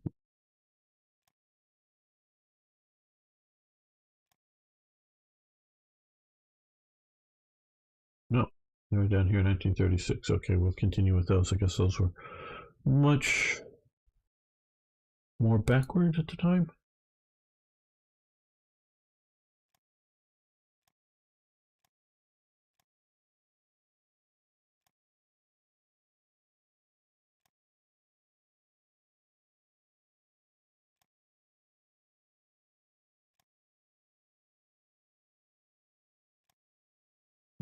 Nothing under Blitzkrieg can do. Let's continue to look at.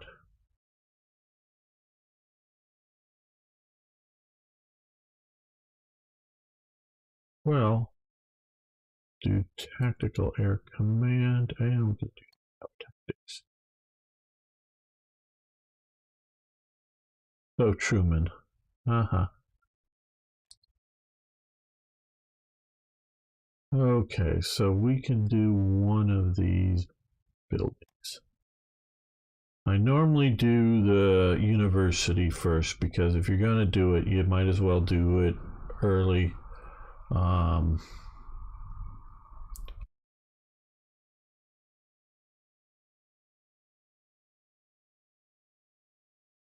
and that's probably going to hold true here. Yes, we did start with a major movie studio, which seems appropriate. Uh,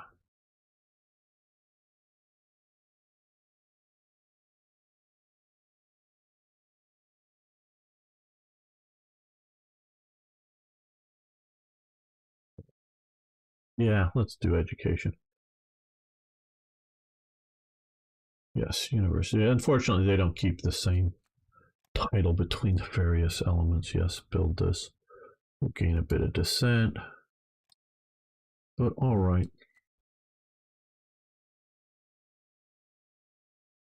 I don't think we need quite that many. So, oh, I forgot to move these two to the top.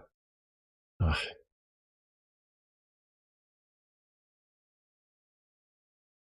let's see if we can find another couple of places to throw. Well, we can do an industry here, an industry here. That'll get us a few.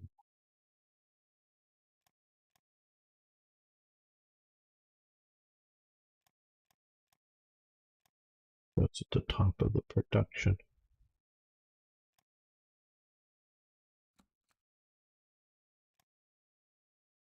Advanced education. Yeah, we'll let that continue.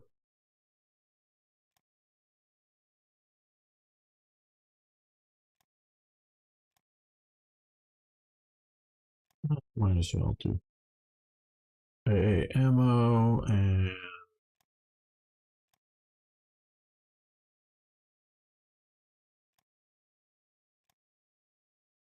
pretty soon we'll be getting to 37 technologies.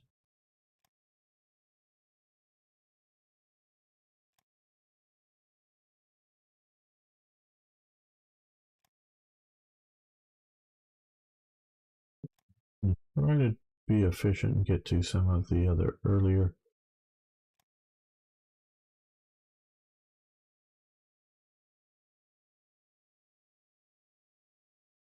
Okay, I think with this you pick one and it'll gray the other ones out once you get this done. So fighter focus. This is for our capital ships, not our aircraft carriers. So we're going to do a lot of aircraft carriers. Do we want to do a torpedo sea attack, or do we want to do surface detection and shore bombardment? Well, we are going to have a bunch of invasions, and they very well may be opposed. So I think we're going to do scout focus, because that's going to affect shore bombardment. So let's do that. And if we get that done, we can still do some of the others. Okay, fine. And yeah, we can come over here and do dual purpose guns. America had a lot of dual purpose guns on their ships. In fact, their standard destroyer guns were very much dual purpose guns. Uh, yeah, we got a lot of these things through. Well, let's see about what we do.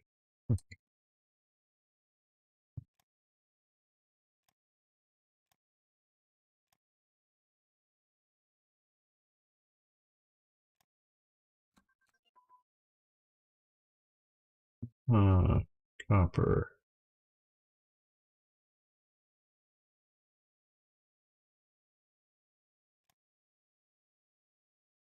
Why do they want copper? I already have copper nickel here. I'm going to go no. Rollable pitch, which is a one and done in aircraft technology. I don't know. I don't need to look to see if we're going to should keep doing it at all.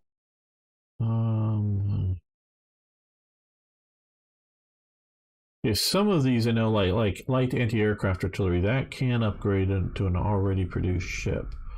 So I'm trying to do like main gun armaments, which I don't think can.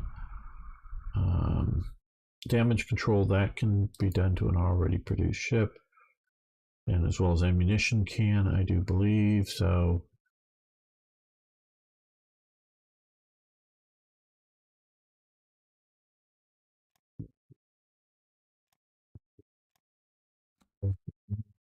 now we need more. So okay, something went by that we had been doing, but okay, well, maybe we should have done entertainment.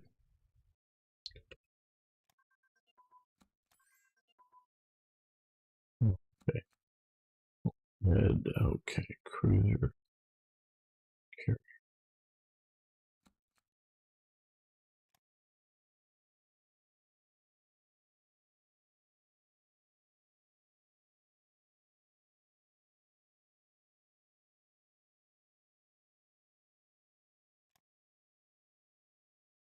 Hmm,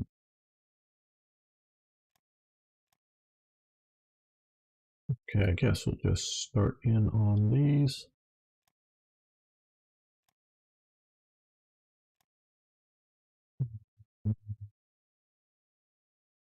Cruiser vertical protection, cruiser bulkhead. Did we look? Should we? Okay, main armament there. Well, that's 38 and 38. Those are too far in advance, so we'll shift over to those.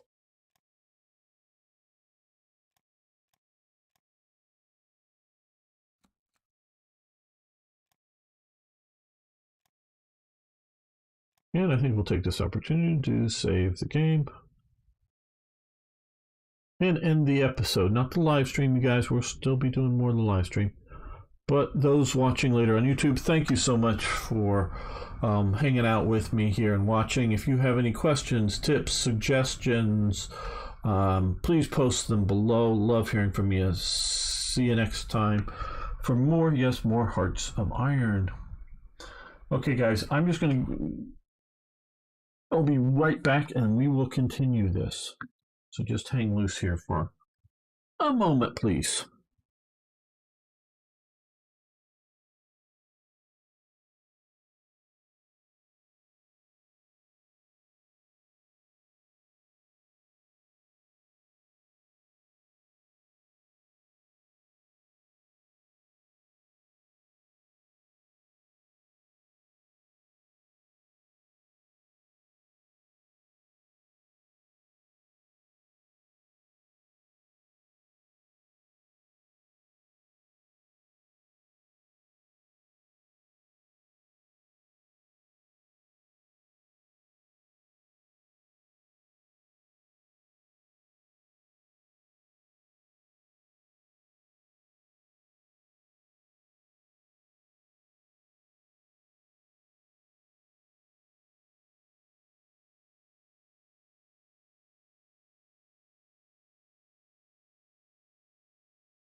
All right, let's continue here. Where are you going? No, stay over the United States. All right, another episode here. Welcome back, fellow armchair generals. This is Gamer 1745 with my continuing look at Hearts of Iron 3's Black Ice 11.2, and of course, we're playing as America. First time for me, so let's continue this. Sort of going this super fast here, but I'll pop up and pause so we get this stuff better.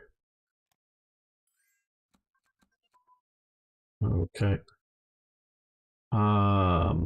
Export zinc. That's who? South Africa. No, I don't care about helping out South Africa, really. Okay, Schmeling KOs, knocks out Lewis.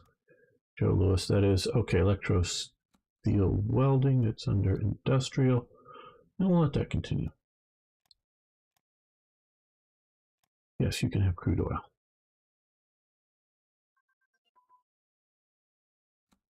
Industrial zone organization.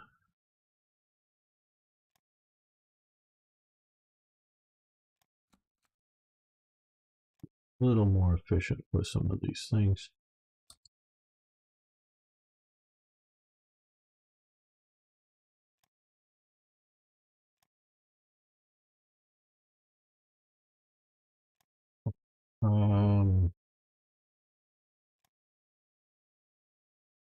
Armor unit training there. Wants a trade deal, Canada. No, we've already given you enough stuff, Canada. Yes, money, good. Merchant Marine Act of 1936 was enacted to further the development and maintenance of an adequate and well-balanced American merchant marine, to promote commerce of the United States and to aid the national defense, and to repeal certain former legislation and for other purposes. Specifically, the act established the United States Maritime Commission and required the United States Merchant Marine, that consisted of U.S. built, U.S. flagged, U.S. crewed, and U.S. owned vessels capable of carrying all domestic and a substantial portion of foreign waterborne commerce, which would serve as a naval auxiliary in time of war or national emergency. The act also established federal subsidies for construction and operation of merchant ships. This would later prove to be the humble beginnings of the Liberty Ship Program. 2 years after the act was passed, the Merchant Marine Cadet Corps, the forerunner to the United States Merchant Marine Academy, was established. Okay, so we could pass the bill. Seems like good purposes. No, we'll do this, yes. Screw Canada. Well, we've already traded and we've already given enough. For those of you who don't know my feelings on this, I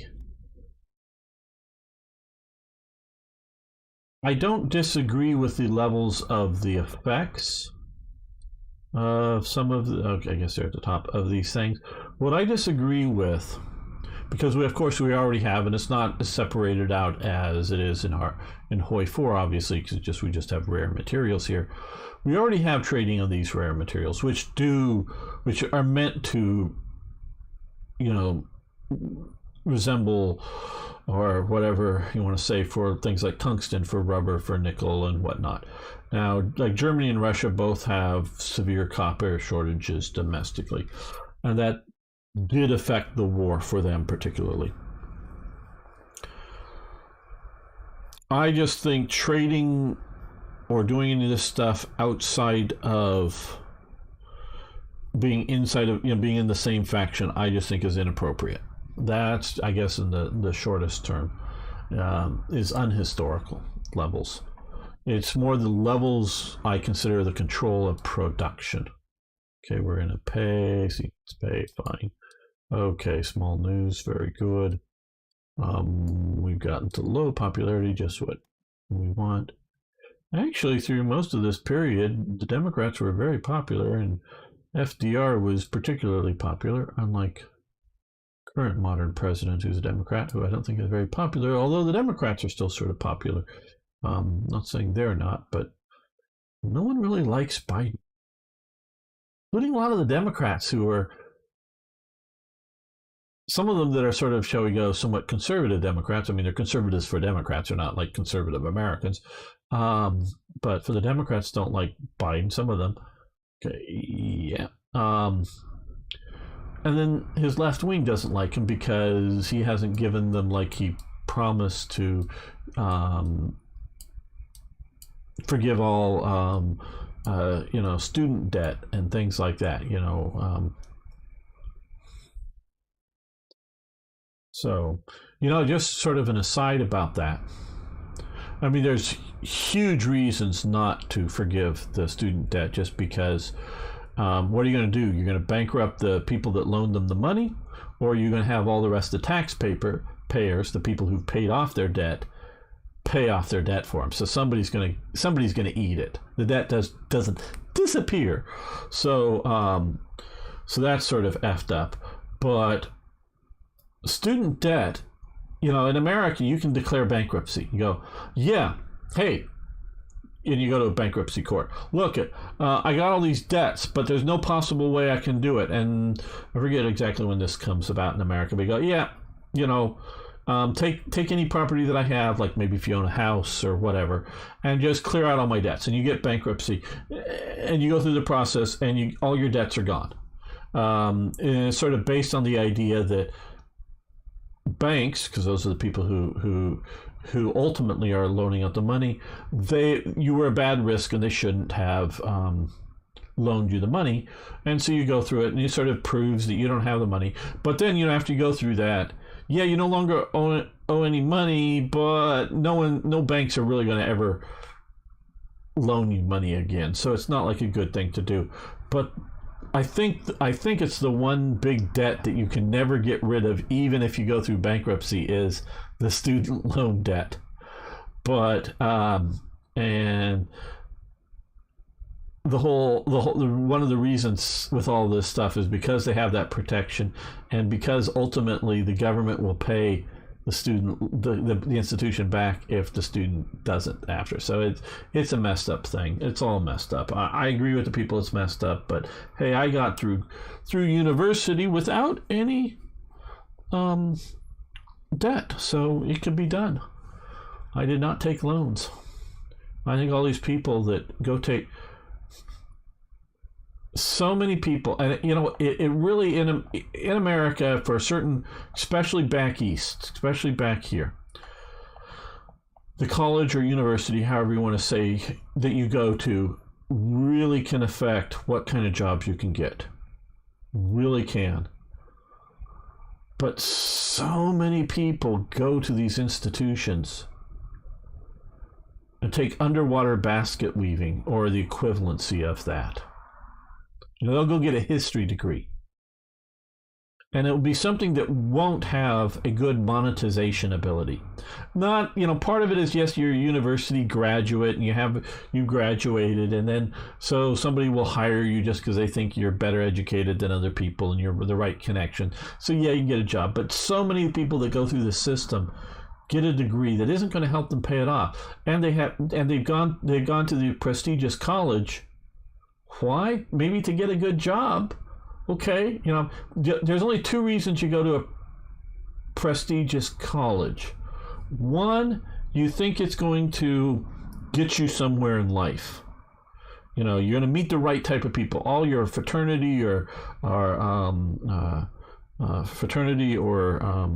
sorority, brothers or sisters will all sort of pal around and get you connected in life, or just simply by getting a degree there, you're going to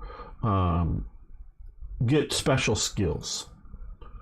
Well, if you don't, if that's your goal, and then with the special skills you get good jobs. If that's your goal, why on earth do you then go take stupid majors? You don't go take accounting or civil engineering or something that's going to get you a good job. Why go into these prestigious universities that are going to cost all kinds of money, and then not get a degree that's going to get you good jobs. I just don't get that. Now I went to a university. It's not a prestigious one, but yeah, I'm a university graduate. You know, but I did it without debt, so I don't have this debt looming over me. So yeah, it's different, and I specifically didn't want that. Okay, giant infrastructure projects, public information secretary. So we're going to come here, stop that,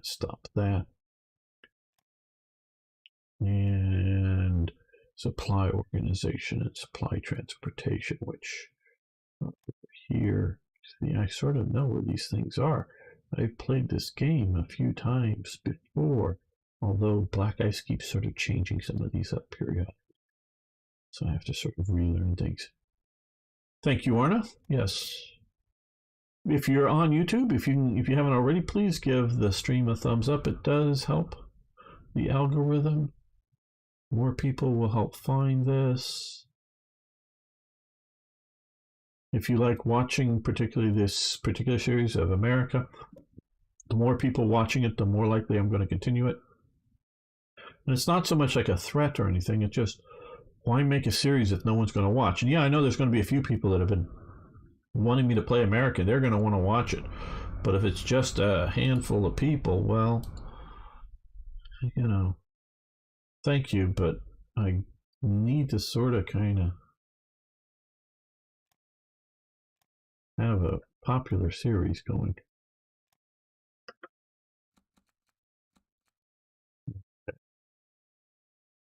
We can prolong the okay. We get more Democratic Party neutrality, or we lose it. So yes, we're going to continue the Neutrality Act. There's no point not to trade with Iran. No, thank you. We don't need the money. We're getting plenty of money coming in. Merchant Marine ship subsidies. Lose money. Okay, yes. We have enough money to do that, and more leadership here. Let's do propulsion. Back up to medium popularity. Very nice.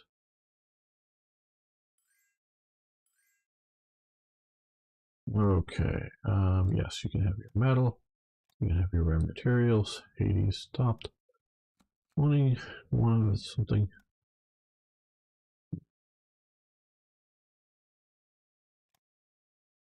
No, we should be here. And let's do.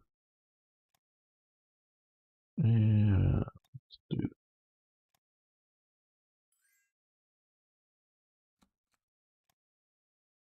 Yes, you can have energy. Okay, the Spanish Civil War is broken out.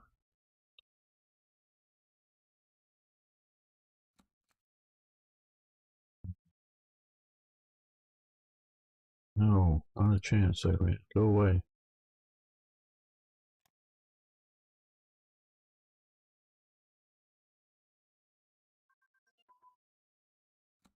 Oh, mover.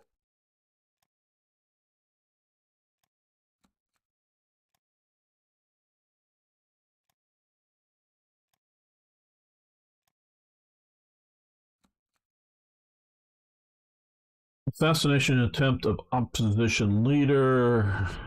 Again, I hate these things that are just generic, but okay. Do what you can to calm things down. Yeah, all right. I guess it's combat.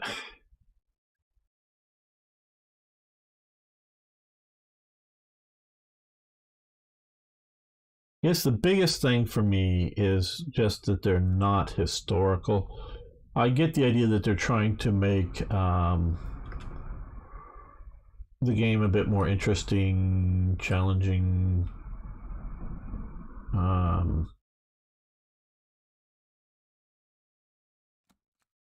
We're going to do nothing in the American. Extra modifiers, do nothing.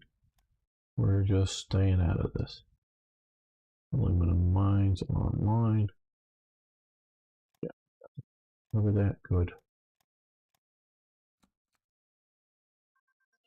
Gold there. You know, so the biggest thing is that they're not historical. Yeah, I get that they're meant to maybe make it either more interesting or more challenging for playing it. But I also see them as lazy in that they couldn't code up something just for each nation that really sort of fits because there's things going on. Okay, machine gun focus advance. I think that, yeah, 38. Position twin engine airplanes, 38.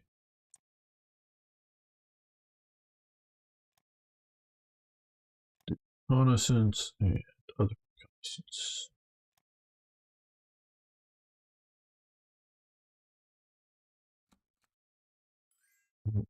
Stop. Okay. Yes, reorganize the show trials. We're back down to low popularity. Twin engine bomb bay.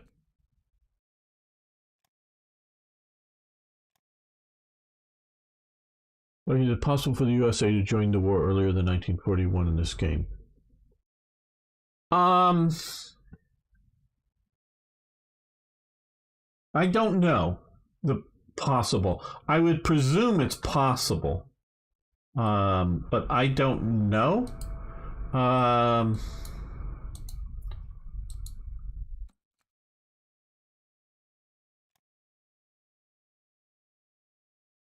I see. I can't declare war here. Our neutrality isn't enough. So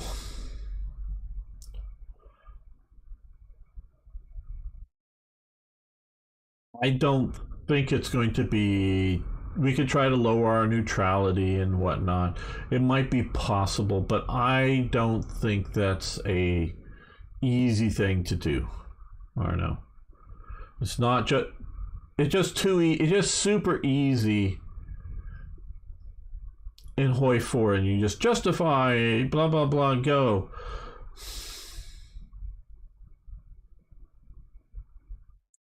We're gonna postpone 6 months.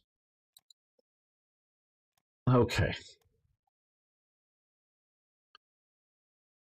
I like a historical based game. I think you all know that. And I mean historically based as in, the percentage chances of the US truly going, and not FDR sort of fascism, I mean the Silver Legion type fascism. They're a political party in America that's truly a fascist party. They had much more support than the German American Bund, which was Nazis, but that was really just focused in the German American community. It had very little reaching out to general Americans. It's just trying to look inside to the German American community, where the Silver Legion is just generally an American thing. But so it's like less than a 1% chance, less than America truly going fascist. So I like a game that that isn't going to happen, and just like America isn't going to decide to pick a king either. Whether somebody like yes, I do agree with some people, some historians. If George Washington wanted to be king, he could have made it happen at several instances, but he had zero interest in it, and he had no interest in it whatsoever. He wanted a republic. But since then, there's no real chance of America becoming a monarchy. It's just not in the cards. So the idea of having, the American Monarchist Party and they take over, that's just total fantasy to me. So I want a game that represents history. Okay. So that take that as a basic understanding.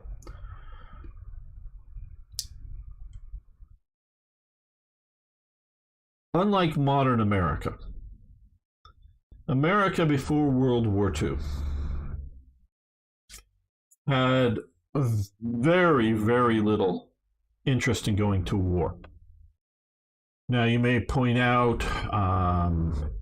the War of 1812. Well, the British were capturing American ships at sea, little bit as they were trying to get into the coast of France, and Britain was just blockading France, but mostly they were capturing them out at sea and coming on board and sometimes limiting it to people that they believed were, that they wanted to categorize as British. Other times, just anybody on board ship. They were pressing sailors because they needed sailors. Yes, probably a lot of them that they pressed into being sailors were born in England. And they had English accents.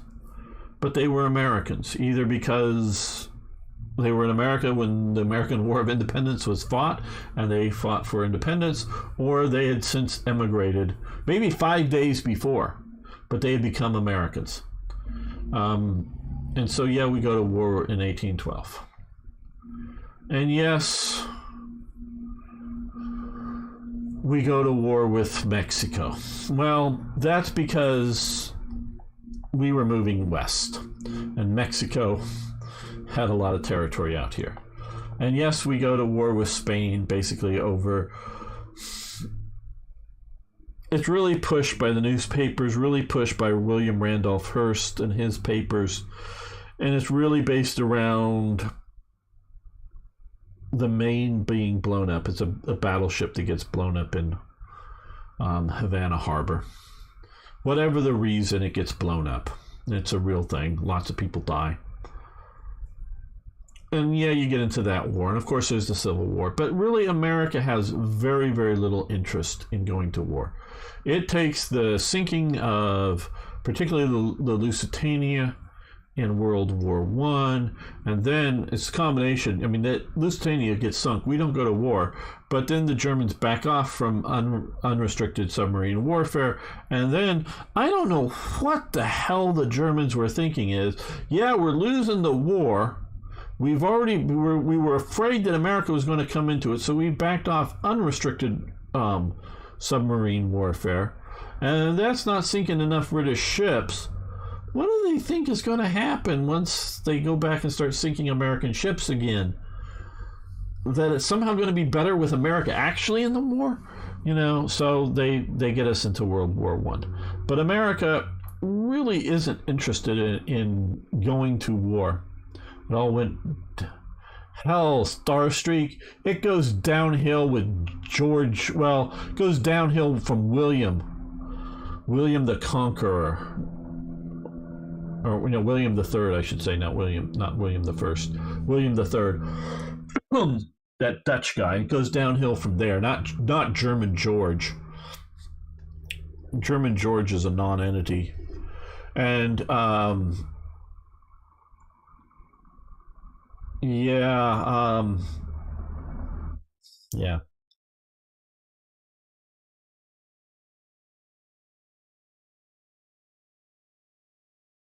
There's thoughts that if Frederick had become king, Starstreak,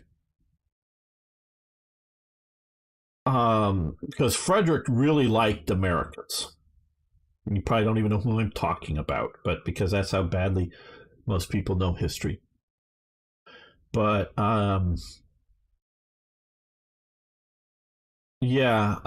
probably if Frederick had become king, you probably wouldn't have had the American War of Independence. But it really goes downhill starting with William the Third.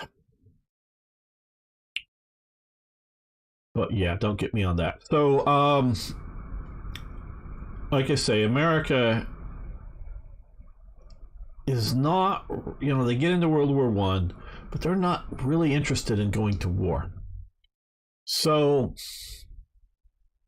there's a huge peace movement going in America. Once the war in Europe starts, there's a huge peace movement. They just don't, because there isn't intercontinental planes or intercontinental missiles carrying nuclear weapons. There just isn't seen in America. What do we care? We have a pretty big Navy. If we need to, we can build a few more navies.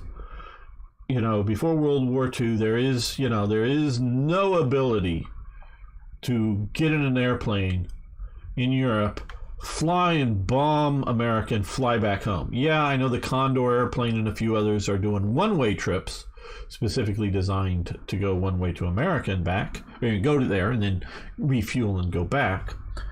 But America seems like it's on its own little island. Canada, even as part of the British Empire, really can't invade. I mean, yeah, Britain can go to war with us, but we can build a navy. They can't do much. And yeah, Mexico, it's a big country. It could be popular. It could be powerful, but there's one problem. One problem with Mexico, and no, I'm not going to make any of you guess at what it is. The problem with Mexico, it's filled with Mexicans. That's the problem with Mexico. Mexico is a wonderfully rich geographic nation. It just is corrupt as all hell because its culture is corrupt. I've had lots of Mexican friends. And it's not that the individual. It's a corrupt place, and the people allow it to be corrupt. So it's filled with Mexicans. It's a corrupt government. It's a corrupt culture. It's not just that there's somebody that's corrupt in power. It's just the whole system is corrupt. And so, America just sees itself as, what do we care about the rest of the world? So if America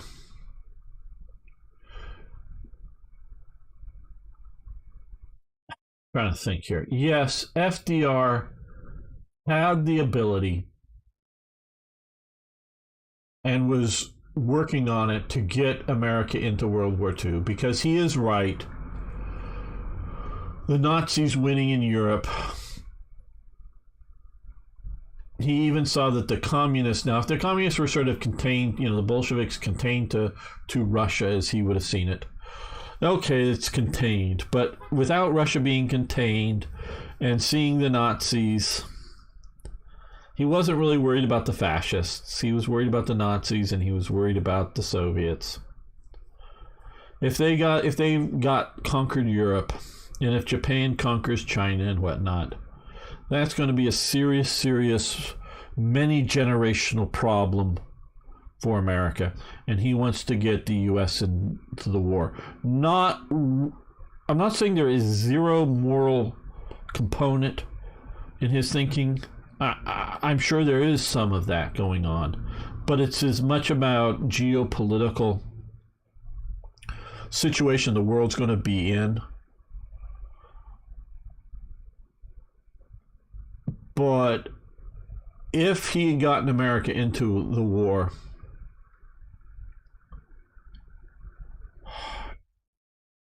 I don't know that we could have defeated Japan. I do know that there was starting to question the losses in some of these places. I don't know if specifically over Iwo Jima here, but Saipan, I forget in reading some of the stuff I've read. Some of the newspapers, when they got some of the totals, and some of them were very quickly censored down, censored out the actual casualty totals, but some were published in some of the newspapers in San Francisco to a point that, and this upset the Marines and sailors in San Francisco, that they stormed, just on their own and off duty, they stormed the publishers of one of the newspapers, or I forget one, and wrecks the newspaper office because they're just upset at their anti-war stance. How many casualties, and it was more, it was not so much was the war worth it, because everyone was vehemently upset with the Japanese, much more than the Germans, than they were upset with the Germans. They were vehemently upset at the Japanese. But it was, the newspaper was more complaining about particularly Nimitz and the war, because those were the high casualties for this fairly small battle, not so much about MacArthur's push up through the Philippines. But had we had these high casualties without Japan attacking the United States, I don't know how well America would suffer it. To bring it to today's situation, in Ukraine, I don't know how many casualties there's been in the fighting in Ukraine for the Russians. I don't know. And I don't right offhand know the reported casualties from whoever's reporting them, but I definitely know there's a lot of propaganda, and I think wild propaganda coming out of the Ukrainian people's, government. I do think the Bacha deaths were definitely done by Russia. I do believe that, but I do think of the Ukrainians are making other wild claims that are untrue, just to try to get support for it. That doesn't mean I'm on Russia's side. I'm just saying war propaganda is part of war. But I think, according to some reliable reports, there has been as many casualties so far for the Russians in the Ukraine fighting as for the whole time of them occupying Afghanistan. Okay? The Soviets. And that's what brings down the Soviet Empire, is the casualties from occupying Afghanistan. And as it sinks into the Soviet peoples, I've got to try to use my language correctly here, the Soviet peoples, that this is not a war of liberation. Yeah, sure, a lot of the population, at least initially in like Kabul, sort of like, yay, hey, the Soviets are here because they were sort of a socialist country already, and they're here to support Western culture.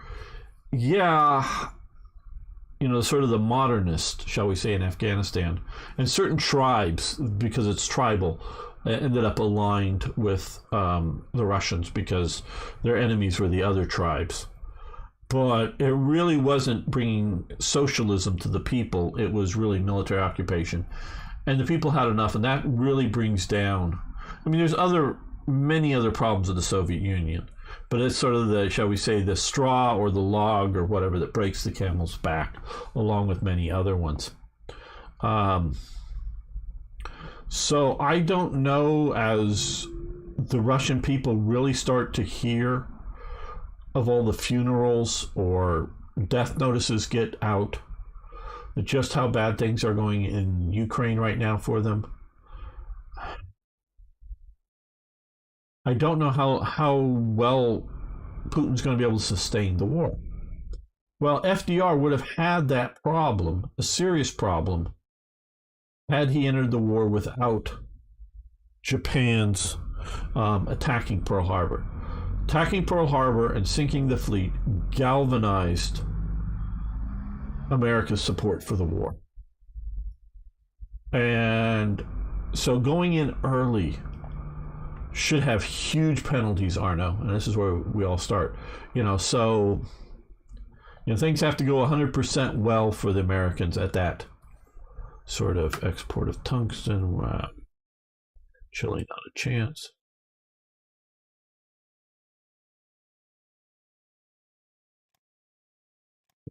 Energy, yes. I don't money. I don't give you money. Oil, bombs, and incendiary bombs. I think those are both one and dones. Okay, let's come back down here. Reconnaissance. We haven't gotten mobile units. We got to get mobilized infantry. We can start that 37. Get that going. Not too many projects as it is. Okay.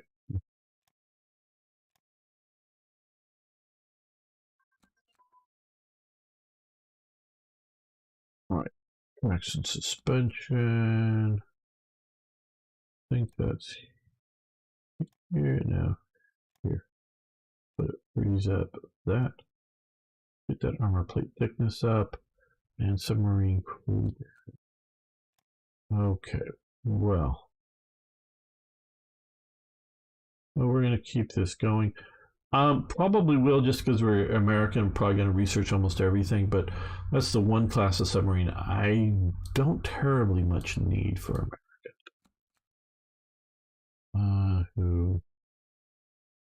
I am. No. I don't care if you have the money for it. I'm not giving you any.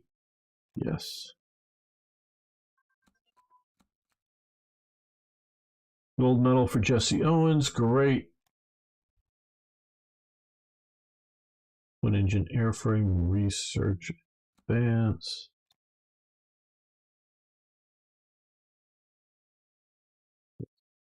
One in cast armor construction, which I think is here. And it is then stopped.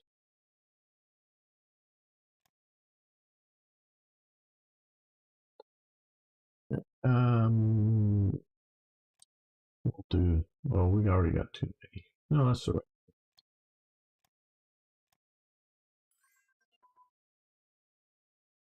Torpedo tubes.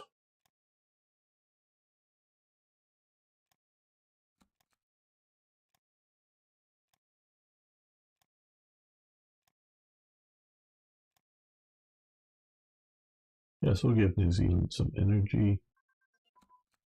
Medium fuel tank.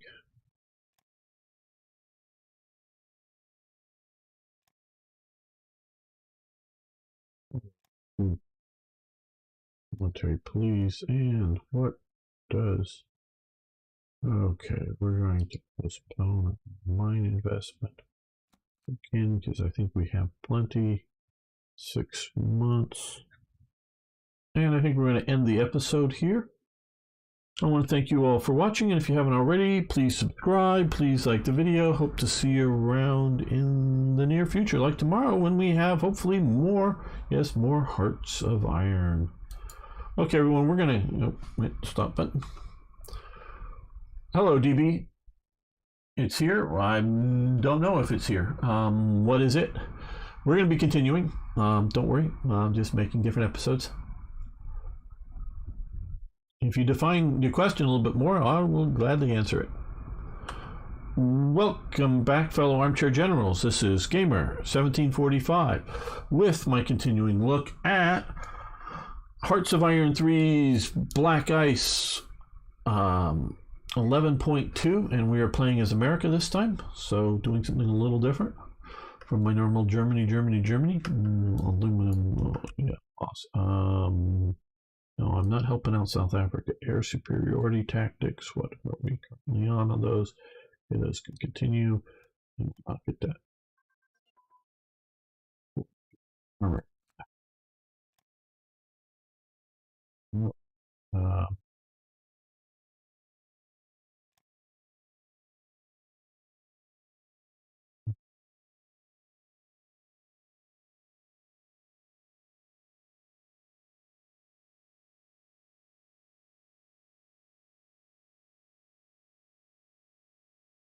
let's try.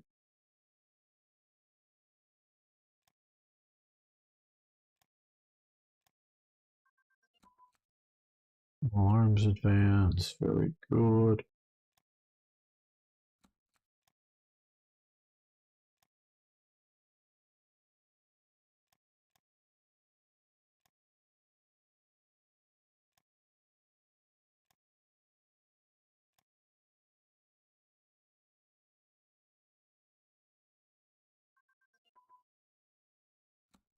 Okay, industry advance. Very helpful.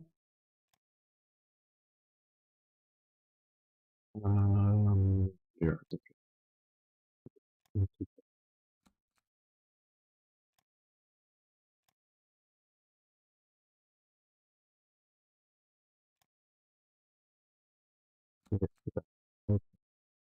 Yeah, okay, so we got through a bunch of rounds of heavy industry. Let's do some more heavy industry because I really don't want to be producing these just yet. Um,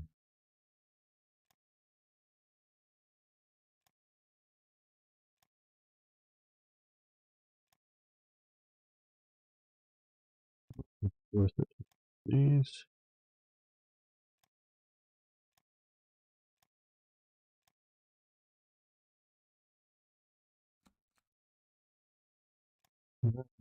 Don't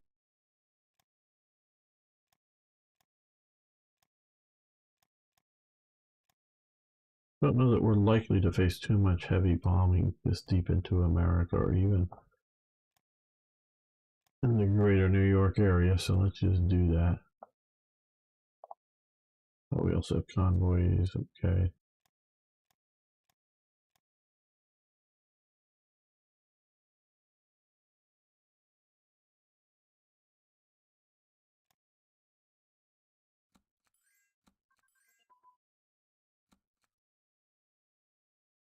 Okay, more money. No, Chile, no, go away.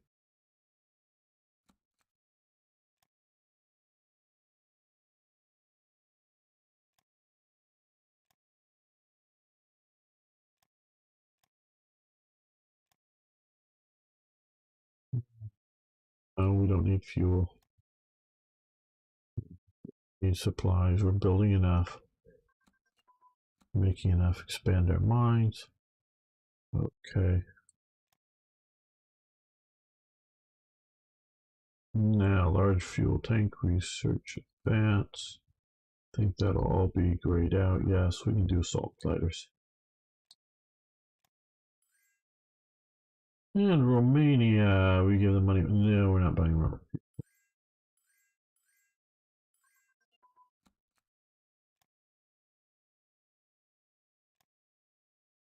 Interception tactics.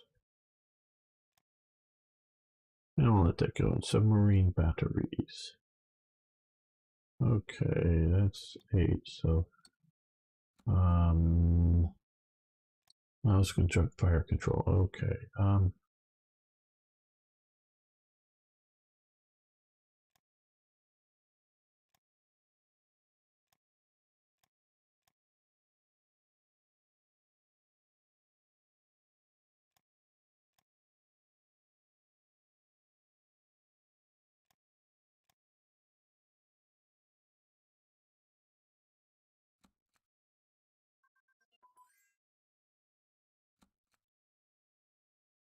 No. Infantry gun. Yeah, the Americans had pack howitzers that were sort of like infantry guns. Similar. They used them in a similar sort of manner. But really, it was more mortars.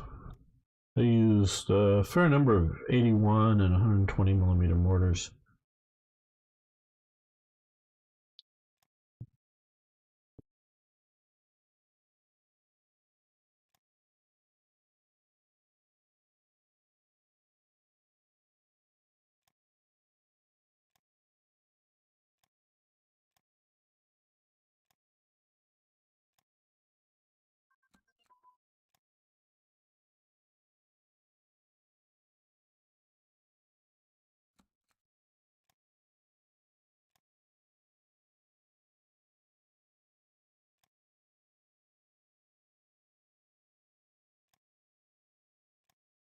And small warship engines. We'll let that continue, just 35. An artillery barrel, which is probably, yeah, we'll stop that. 37 ain't a terrible amount of pushing ahead at all, but still, who knows, maybe we'll be back to that pretty soon.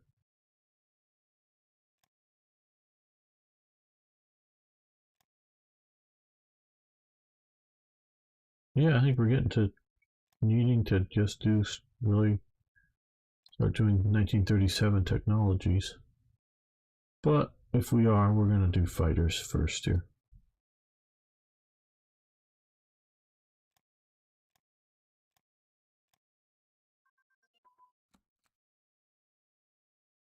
Infantry support weapons advance. Very good, which now, of course, allows me to do the standard. Let's look at production. Okay, so we're just mostly producing heavy factories and a few regular sort of factories. Good.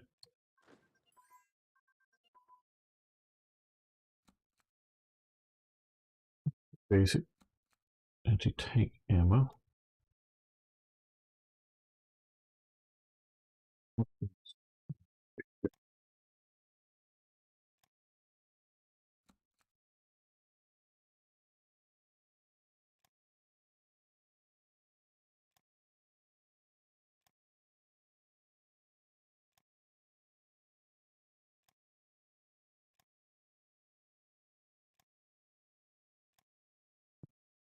Light Infantry Branch and Special Forces Branch.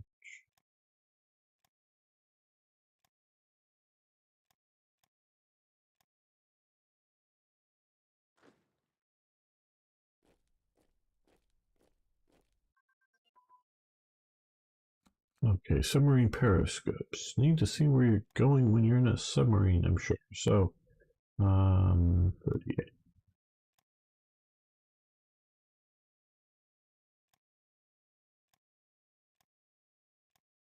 Ireland, yes, you can have crude oil. Ireland. Standard Oil will love to sell you some. No, not Bulgaria. Australia, okay. New Zealand, yes, you can have energy. Range fighting equipment. How far away are the enemy? We're gonna let that continue. And mall warship armament.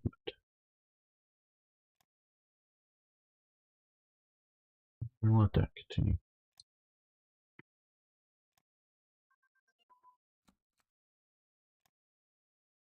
Marine holds advance. That we're gonna let continue. What do we have here?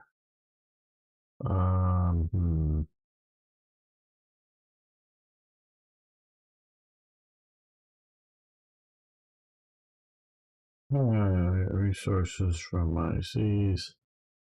Well, now we do have a fair number of consumer goods needed. So, consumer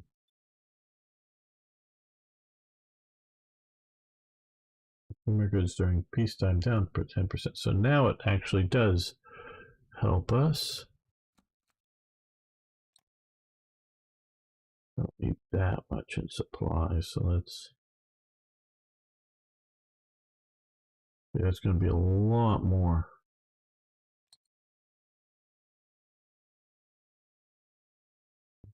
Factories, and we just really want to boost up the industry.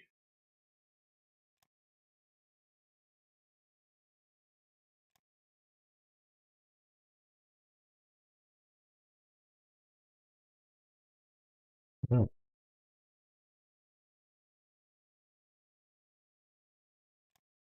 Okay, let's see, Louisville. He wanted industry in Louisville, so we'll give him some there. He says he doesn't want to live in a third world country. I don't know why not. And over St. Louis.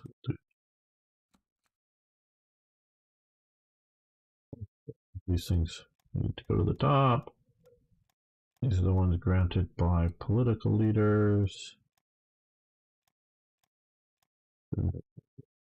But I think that was it. I mean, well,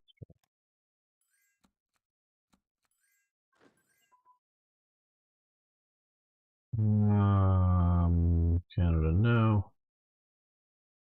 What pain? Scout focus. Yeah, graze the others out, so thought so. Oxford.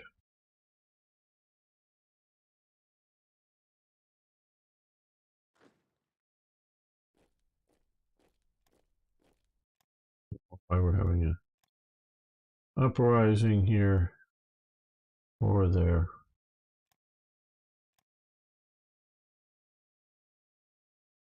That's Minnesota, I believe. I think it was North Dakota. Why is North Dakota doing an uprising?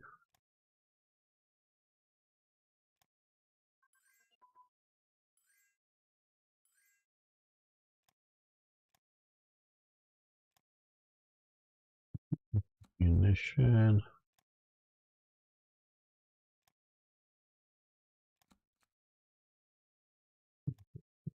It's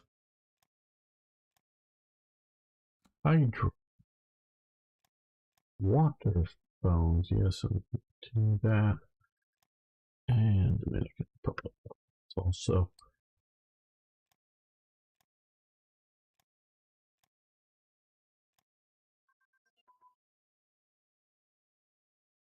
Guidance advance. Very nice. Submarines. Let that continue. Okay, well.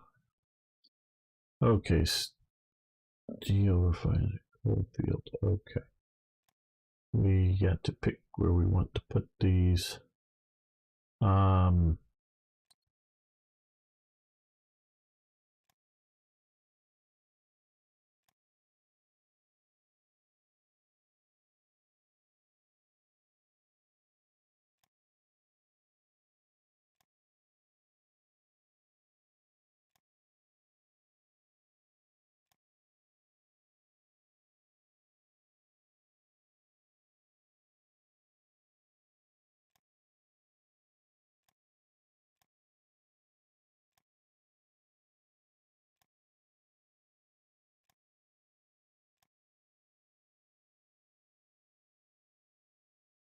yeah, base at 5. One there.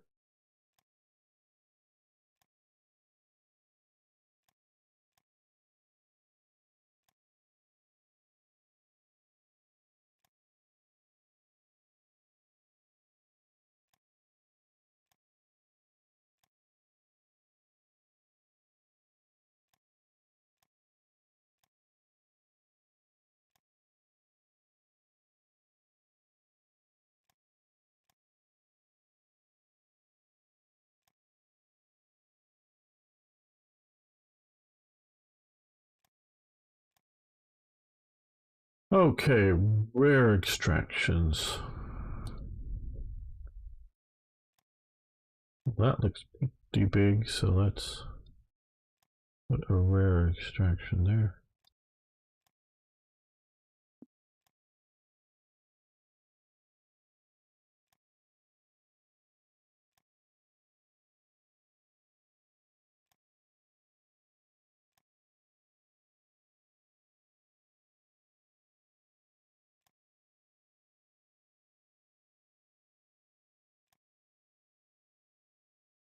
A lot of oil.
Go. Now, steel refineries. They need to go on metal. I'm not sure, probably. So let's.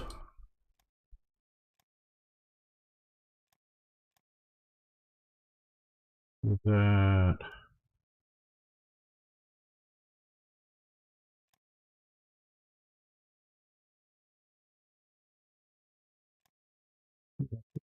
Steel. That's a good place to increase it.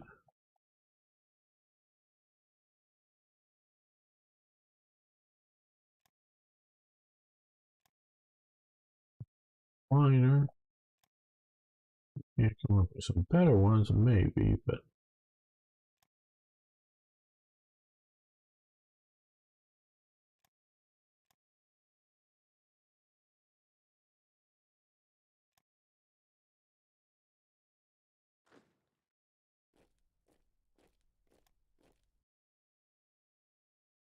no, that would be good. Last.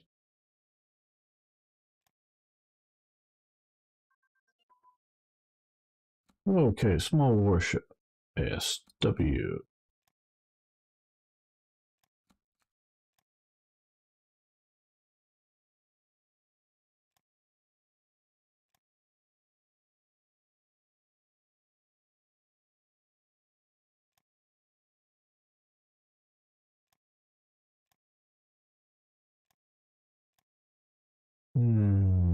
Yeah, totally.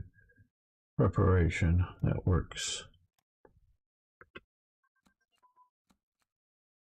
Okay, the SS California strike. Joseph Curran led a strike. Yes, we've read some of this was near aboard the Panama Pacific Line's SS California.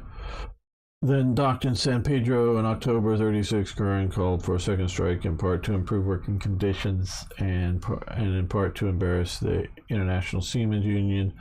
The 4-month strike idled 50,000 seamen and 300 ships along the Atlantic and Gulf coasts. Okay.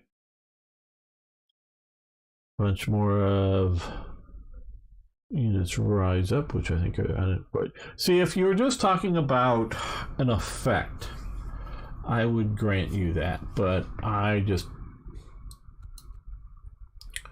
like a boost in required consumer goods or something to represent diverting of industry around the lack of shipping available. So I can agree with ideas of negative effects, and like I say, I've not heard of these strikes before. Now, I think it was in like 1934 or something. I was sort of wishing it was happening after 1936, but Arizona declares war on California. Literally. I don't think anybody gets killed in the war, but they declare war, and it was over damming of one of the rivers right along, or the Colorado River, I think, not the Boulder Dam, it was some other one, I think it was. And so they put troops and grab some facilities that sending either it was too much electricity or water or something. So yeah, there were a bunch of very oddball things going on, but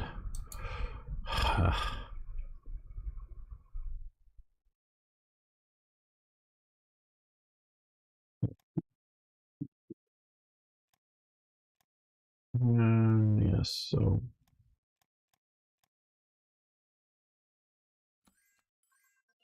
we need to send you down to there. No.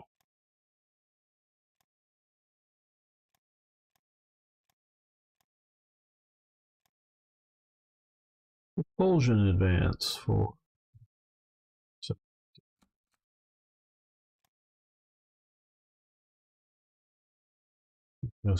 no, that's full. Um, oh, the torpedoes, yes, under there we go. That's fine, yes. And we can, yeah, might as well do coastal submarines. We might just decide to build them.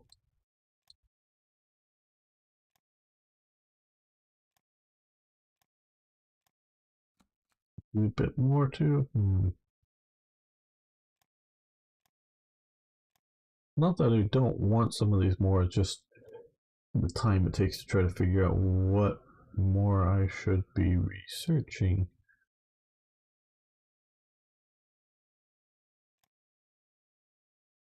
I just like to know that everything, or just about everything that I've clicked onto research is actually doing it, not just stacking up a bunch of stuff to come on later. Well, okay, let's do tank destroyer.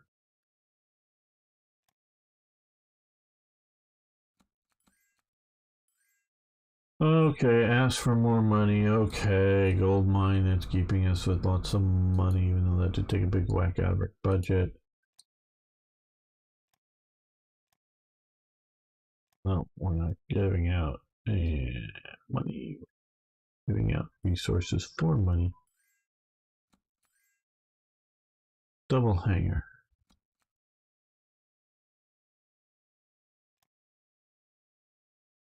That's a one and done.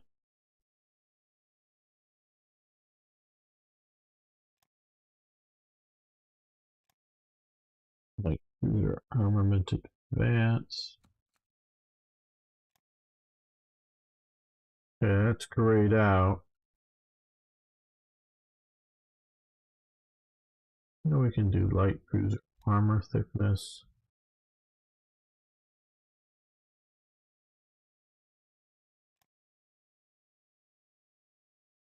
Security units. No.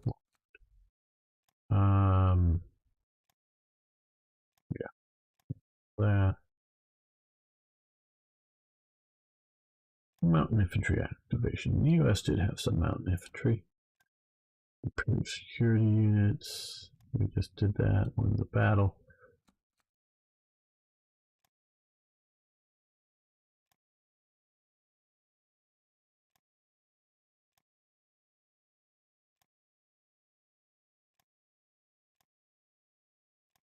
No, we're not giving out money. We're not giving out money. We're not giving out money. Research even more. Okay, just a little more, but more.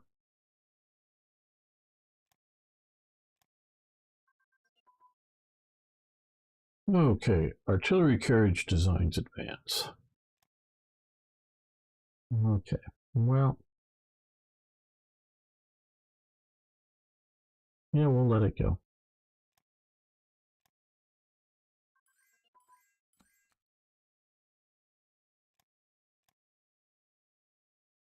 We need to come down this way. Okay.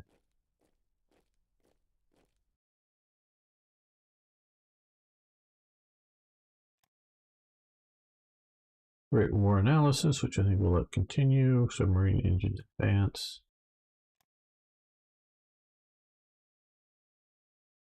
Yeah, we'll let that continue as well.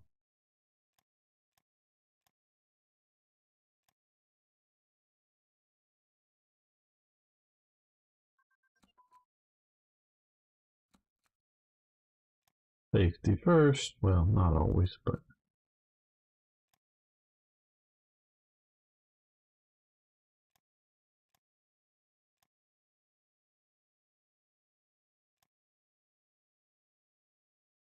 yeah, we'll do port strike.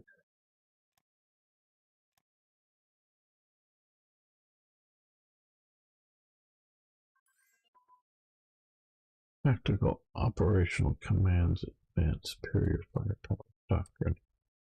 Okay, 37. Yeah, we'll let that go.